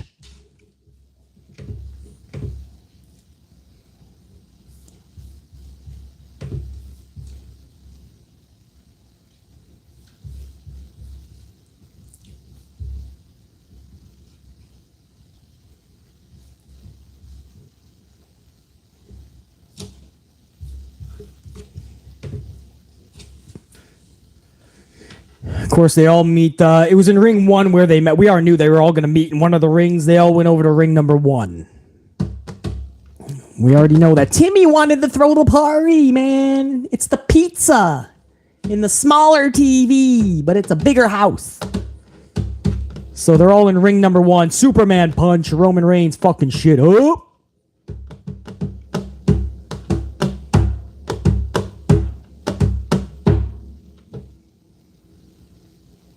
Everybody down. Ooh, ah, spear. Oh, shit. Kick to the dome piece by Sheamus.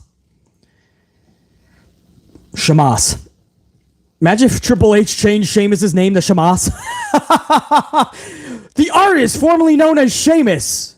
He is now Sheamus. Know what the fuck I'm talking about. What the hell is happening, guys? All 10 men are just like fondling each other or so. I don't even know what's happening. This is like a bad game of fucking Twister that we should not be witnessing. They're all doing the Sheamus fucking brute chops. The fucking hammer chops. All the faces are chopping down on the heels. Okay. Okay. All right.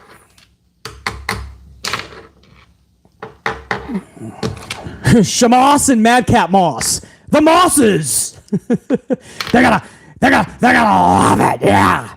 They're gonna love it, Triple H. They're gonna love it. 3 H's. They're gonna love it.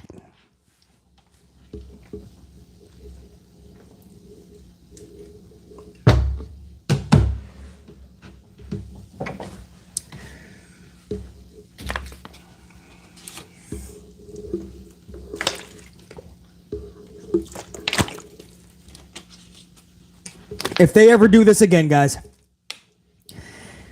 If they ever do this again, guys, War Games at Survivor Series, they better make it elimination rules.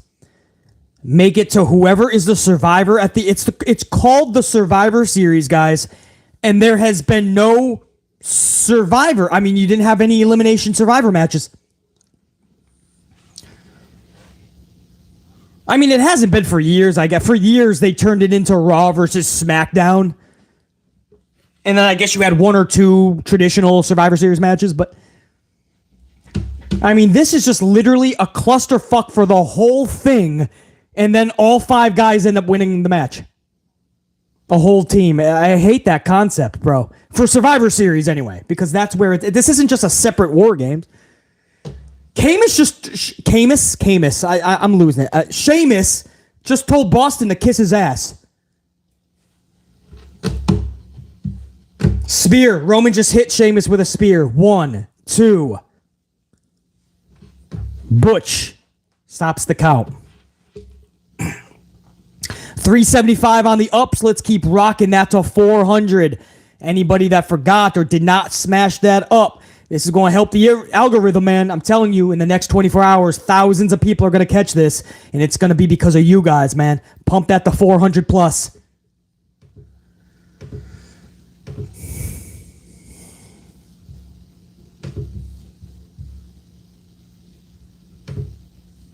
Sami Zayn is telling Butch, you never disrespect the tribal chief. Do you know who you're dealing with? I love that. Sami Zayn is really going hard for ramen noodles. Ramen Reigns. Roman. I'm digging the red and white, man. You talk about red team, go!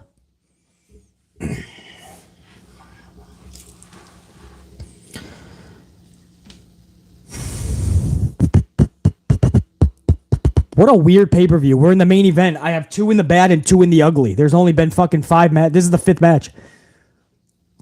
I don't even have a good yet. If something doesn't happen in this match that makes it memorable, that makes me want to say, hey, I'll go back and watch this again, or at least the moment, or this was worth paying money for, if there's not things like that at the end of this match, or in this match, I will not hesitate to put another bad or an ugly in this column, guys.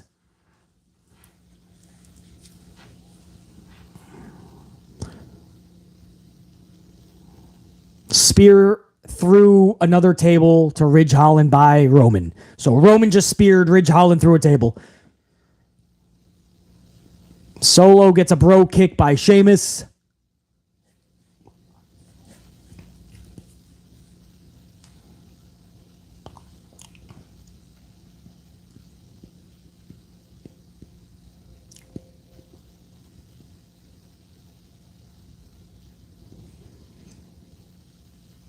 I'm watching a main event in 2022 with Ridge Holland. It's one of those moments where you're like, am I sleeping or is this real? Ridge Holland. Can't make that shit up, guys.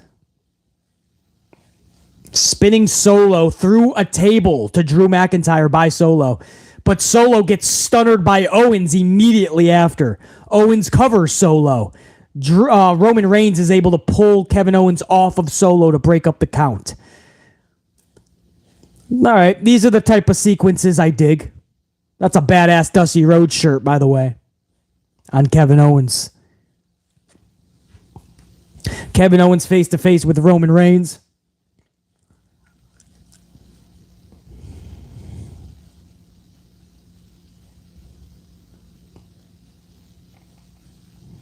Oh, fuck. Kevin Owens and Roman Reigns are smacking the shit out of one another harder than Ishii and Chris Jericho did on Wednesday night. Not the chops. That was another level. But the smacks, I think they were being a little light there on Wednesday. These smacks were fucking heavy. Superman punch. Roman just decked Kevin Owens. Roman is now setting up for a spear. Is Sammy going to turn on them, or is the Bloodline turning on Sammy? We got to find out. A spear gets stopped by a super kick by Owens. Pop-up powerbomb by Owens to Roman. Stone Cold Stunner. Or a KO Stunner, I should say. Kevin Owens hits the stunner on Roman. 1, 2. Sami Zayn stops the count. Sami Zayn is fully Team Bloodline.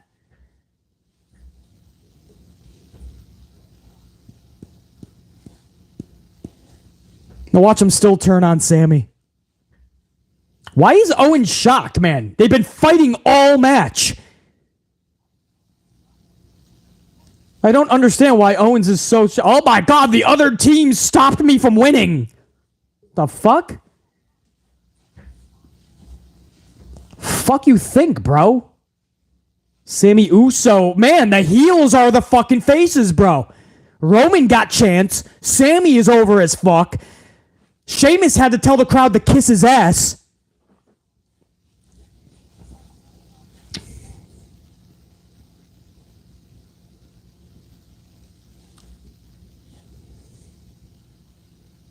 Oh, low blow by Sami Zayn onto Owens. Low blow by Sami Zayn. So Sami is showing his loyalty. He still might be fucking kicked out of the group. That would suck, wouldn't it? You just burned both fucking bridges in one fucking night there, man. Turns on his one friend and then his fucking secondary family turns on him. You see all of the action and people getting thrown around in this circus the whole match, guys? I would substitute all of that for the last 2 minutes we just saw. You see how everything just came to a standstill and everything's breathing and there's a story being told? This is pro wrestling to me. I don't need the chaos, man. I don't need a fucking circus. I don't need a bunch of dudes doing crazy moves the entire time. It's a circus. Oh, haluva kick. He is beating the fuck out of Kevin Owens now, Sami Zayn is. And now he's holding Owens in his arms. This is a story within a match. This is everything I always teach you guys, man. For everyone that goes, man, BC just complains and I don't even know what he wants anymore. BC just doesn't tell us exact. This is it. This is a match. Just let things breathe. Tell a story within the match. Uso splash onto Owens. 1, 2, 3. Bloodline wins this match. Now, something still has to happen here. That was beautiful storytelling at the end. But to put this into the good column, it can't just be a War Games match and then there was winners and losers, right? Like, something big has to end this event.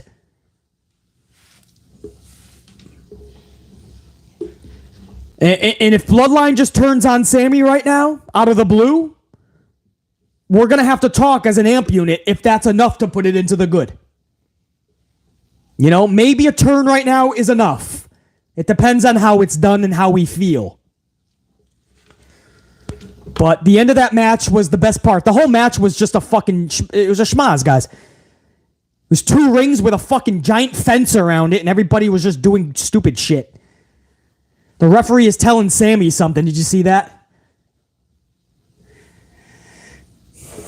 Could you imagine if they just ended the night just like that? Like, Sami made his decision and he stayed with the Bloodline. Well, okay, that's not really a fucking...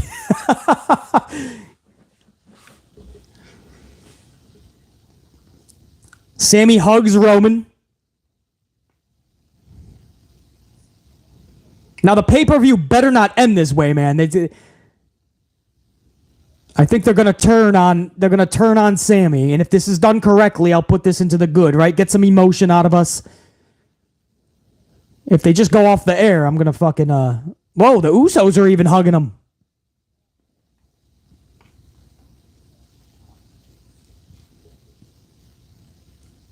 Are they really gonna end the pay-per-view just like that? Oh, is that the big oh, he just proved that he's... No, they're going to turn on him. They're going to turn on him. Maybe not. Maybe they're just going to show up the copyright graphic and we leave the air.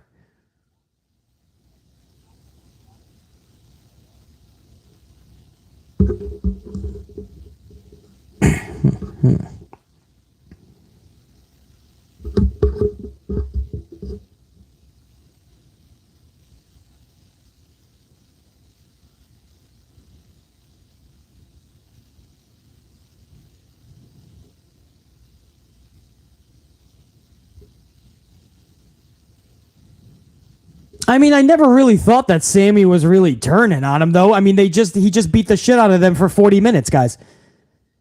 Why would you beat the fuck out of them and get your ass kicked for 40 minutes and then at the very end go, just kidding?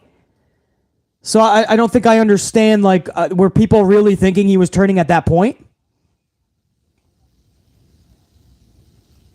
I mean, you wouldn't wrestle for 40 or go to war for 40 minutes, would you? I mean, Owens was shocked that he stopped the count. He was just beating you up for 40 minutes. Why would he at the very last minute go, I don't want to win anymore, just kidding. Oh, we're going to go off the air just like that, man.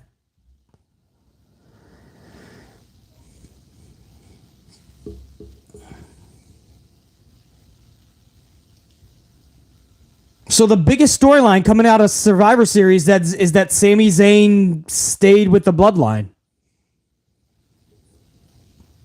I mean, did we really think he was turning on him?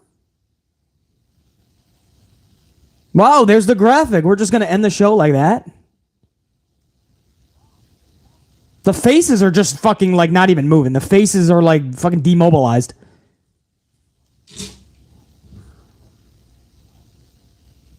You gonna turn on? Turn on him. Give me some emotion here.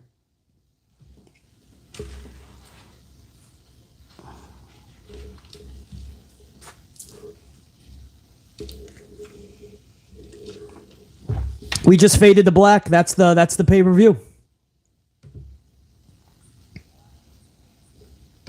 Huh. JR9, man. You've been really following the Sammy thing, and you got an interesting take. JR9, what are you thinking about that, bro? I mean, was that enough for you? I don't know what I'm doing yet, but...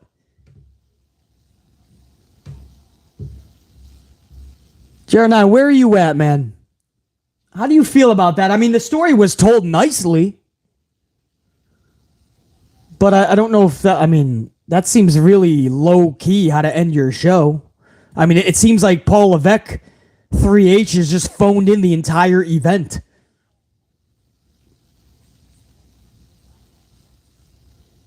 They're saving the turn for Montreal at Elimination Chamber, setting up Zayn versus Roman at Mania. I guess so. Yeah, makes sense. I don't but I'm still going Roman Cody, JR9. It has to be Cody, man. JR9, where do you demote Cody? Where does Cody go if his journey just stops right there at the injury and he comes back and does what? Float around a U.S. title match? I don't know about that, JR9. I got to stick Cody Rhodes, man.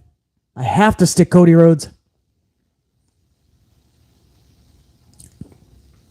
It absolutely has to be Iman. It absolutely has to be Cody Rhodes. No question. That's the journey. You do not take the wheels off of Cody Rhodes. You do not do that. Absolutely not. You do not take his fucking... No, you do not give him a... Fail cash in or some shit. It has to be Cody Rhodes. That's not even an option. You do not take this poor kid's wheels off, this guy's wheels off because he got injured. Stop it. No, can it not Bray Wyatt? My boy shouldn't be nowhere near the title. No way. Stop it. Stop it. This is obviously fucking Cody Rhodes's. If you're going to do Sami Zayn, this has to be... Yeah, I don't know if it'll be 100% by Rumble, Jaron. I don't know what the fuck I'm doing with this match.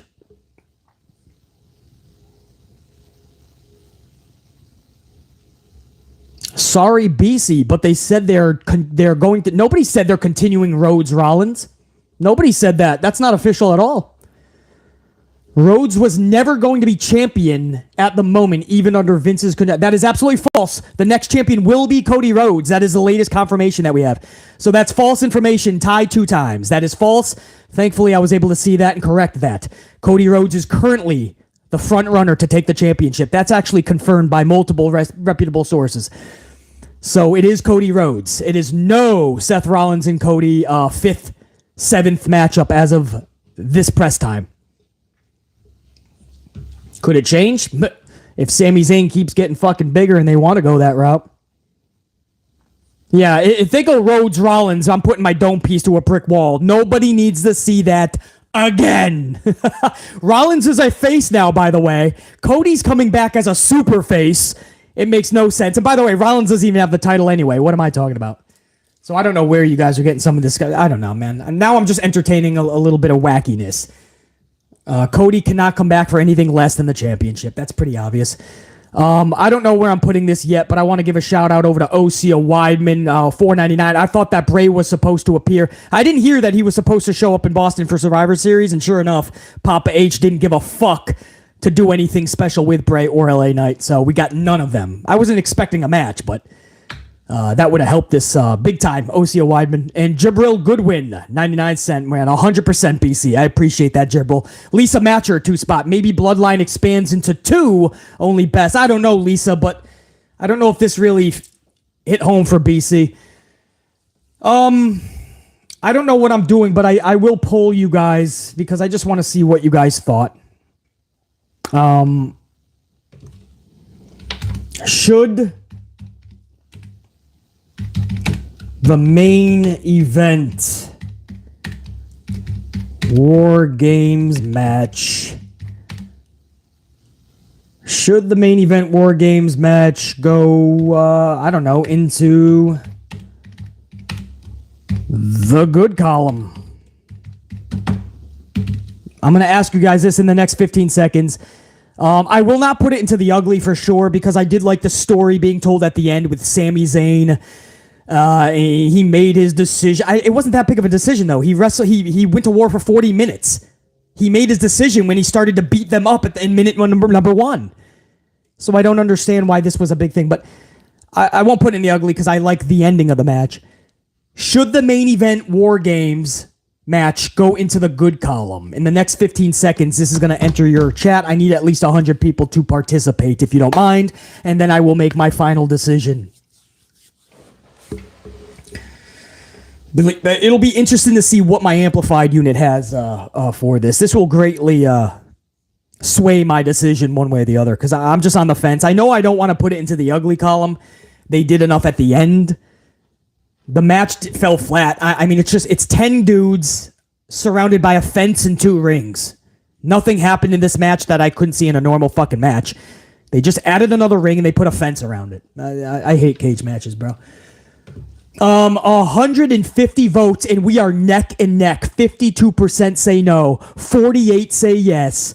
This is neck and neck. I'm going to wait until we get to 200 at least because it is so close right now live. Again, it will not go into the ugly column because they did enough at the end, and I love storytelling, and they did enough to keep it out of the ugly. I don't know if they did enough to go into the good. We are heading toward 200 votes. It is currently at a 50-50 tiebreaker. So we are live right now. I have a poll going, and you guys are split. It has just tipped into the yes column. It has just tipped 51-49 into the yes column. Oh, man, you guys are fucking... Oh, bro. This is close. 52-48. You guys are saying there was enough in this match to say, hey, good, I'll go back and watch this match again. It was enough to pay money for, is what you guys are saying. I can't say that, but that's why I'm letting you guys speak out right now. I know I'll never go back and watch this match. I know if I knew what was coming, I would never pay for it. But as long as you guys are, if you guys speak out otherwise, that I'm going with my unit on this, About to hit 250, 52-48. I'm going to let some more people fucking just trickle in before I stopped it because it's so neck and neck.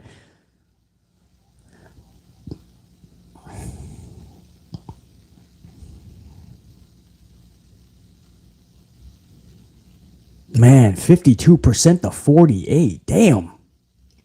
Headed toward 300 votes. We are live, and that's one of the closest we've ever had to decide a fucking a tally.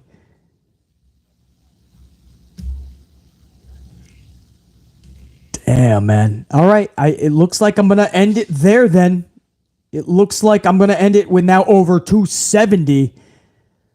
I'll give this I'll give it a 30-second countdown, man, for any tricklers if they want to come in, man.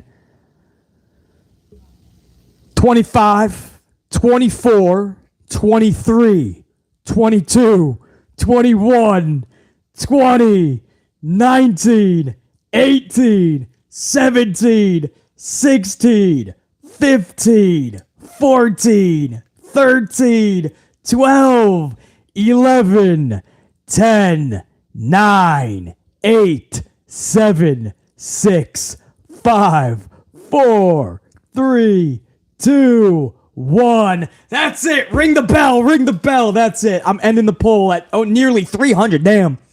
Roughly 295 votes. Poll is ended. It'll be in your chat within the next 15 seconds, guys. The final results. 52% of 47. You guys are the best. I was on the fence. I'm going to let my amp unit speak out. You guys have put one tally into the good column tonight. The main event did enough at the end. It was probably the storytelling at the end. I don't know if that was enough for me, but I'm going to put that shit into the good. So there you go. The main event gets a good. My amplified unit has spoken out. Thank you to everybody, even the near 50% that said no. In fact, I thank you so much because I actually agree with you guys. But we got outvoted. That's what the amplified unit is all about. We all come together, we voice out, and we come to a conclusion. BC was on the fence. You guys helped me out. So BC and a lot of you guys got voted out in the main event. Sometimes we get voted out. Sometimes I get voted out of my own channel. But my people have spoken. We got one in the good column. That's all that matters, man. So now let's do the final fucking tally, if you don't mind. Every ugly turns into 2 bads. We have 2 uglies, so that becomes 4 more bads. On to the 2 already. That is 6 in the bads.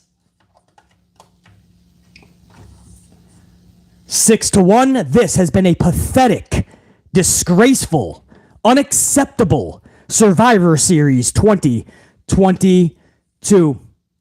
This has been awful.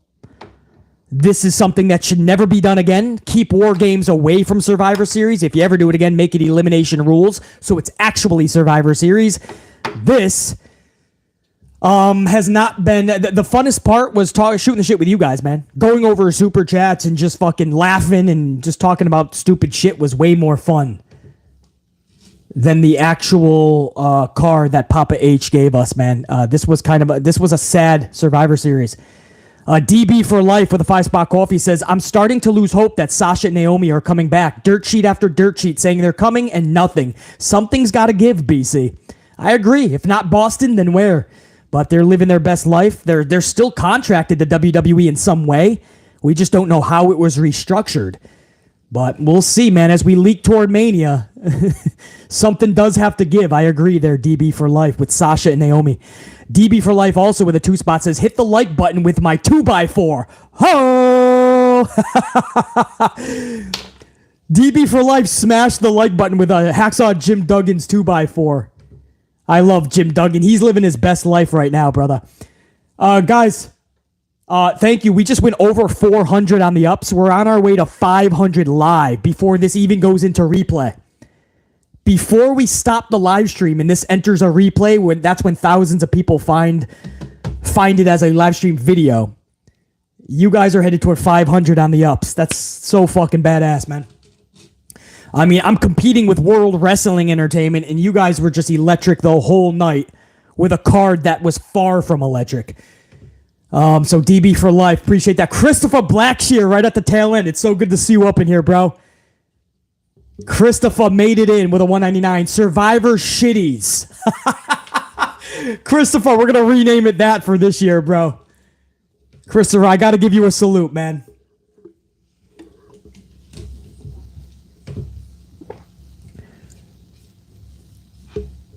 Survivor. To the Survivor Shitties.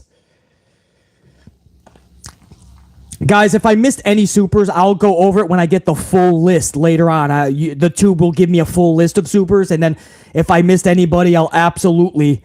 I will get them, and I will give you a shout-out in the next vid. For my super thankers in the last several videos, I didn't compile a list, but you know who you are. I will get that list as well. My super thankers. I appreciate you guys and the coffee being sent over. That's just another level of support that really, really fucking... Man, it's just humbling for BC.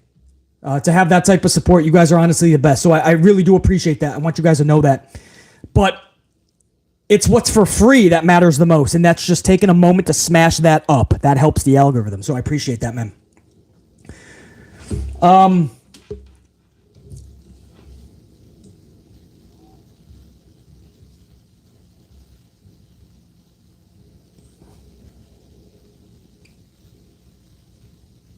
Big Nang, you up in the chat?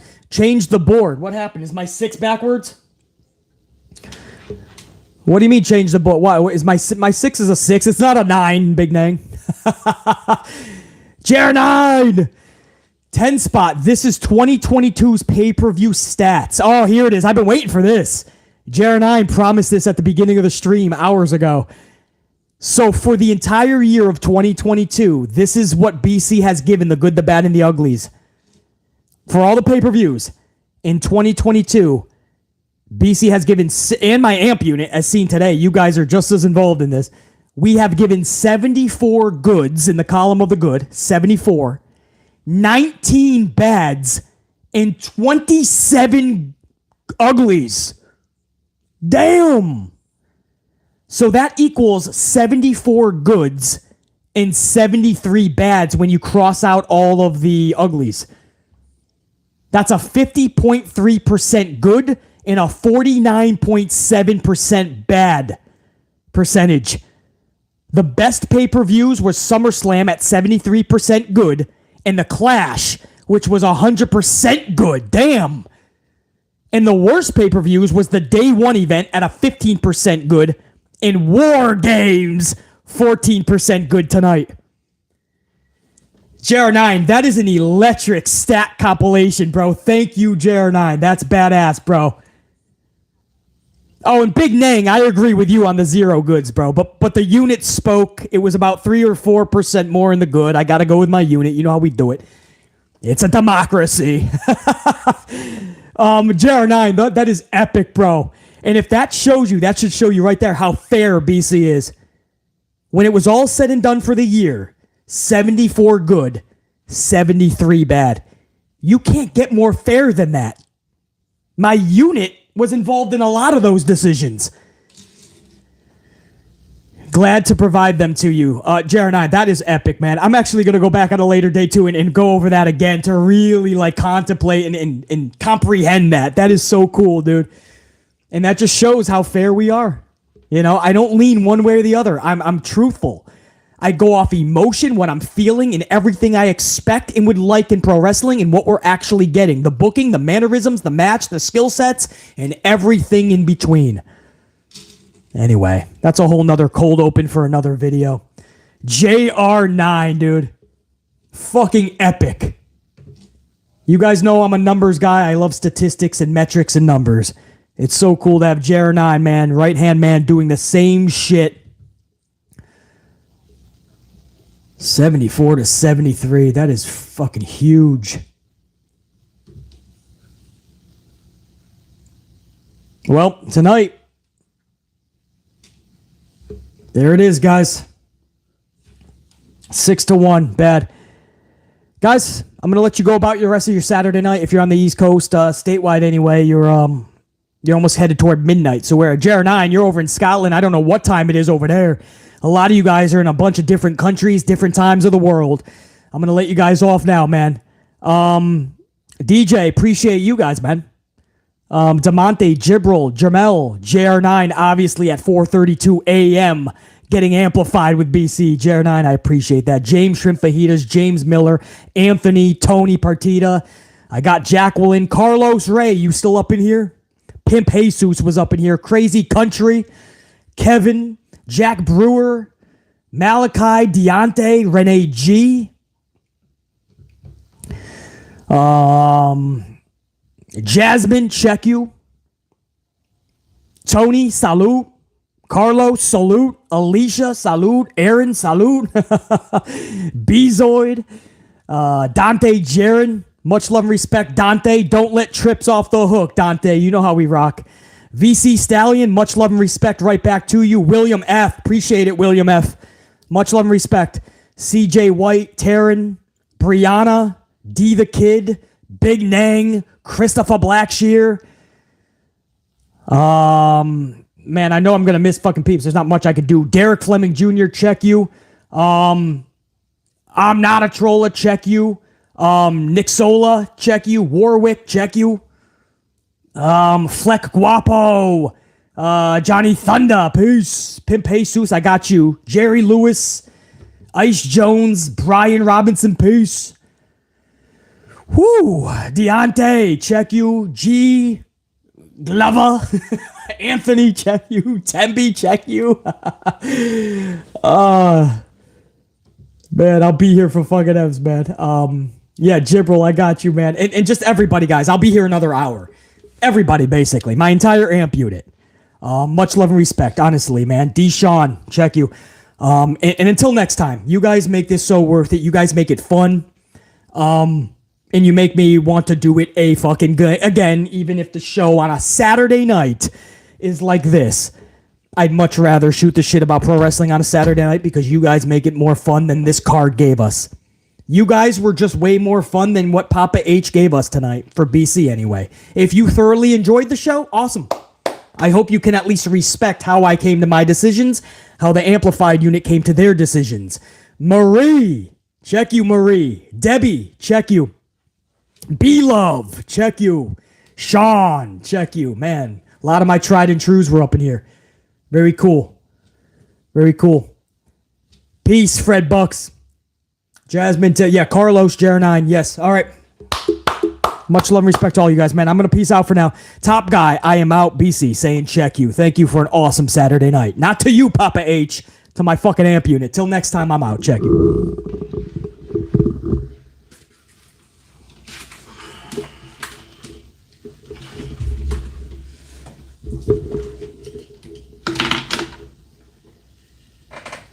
Lights out. Cut the lights. Cut the lights. I got no Sasha, man. It's just me. I gotta cut my own shit. Cut the lights. That's it. It's done. You ain't gotta go home. You gotta get the fuck out of here. Cut the lights. Cut the lights. Cut that shit. Cut that shit. Cut the lights. Cut the lights! What are we still doing here? Cut that shit!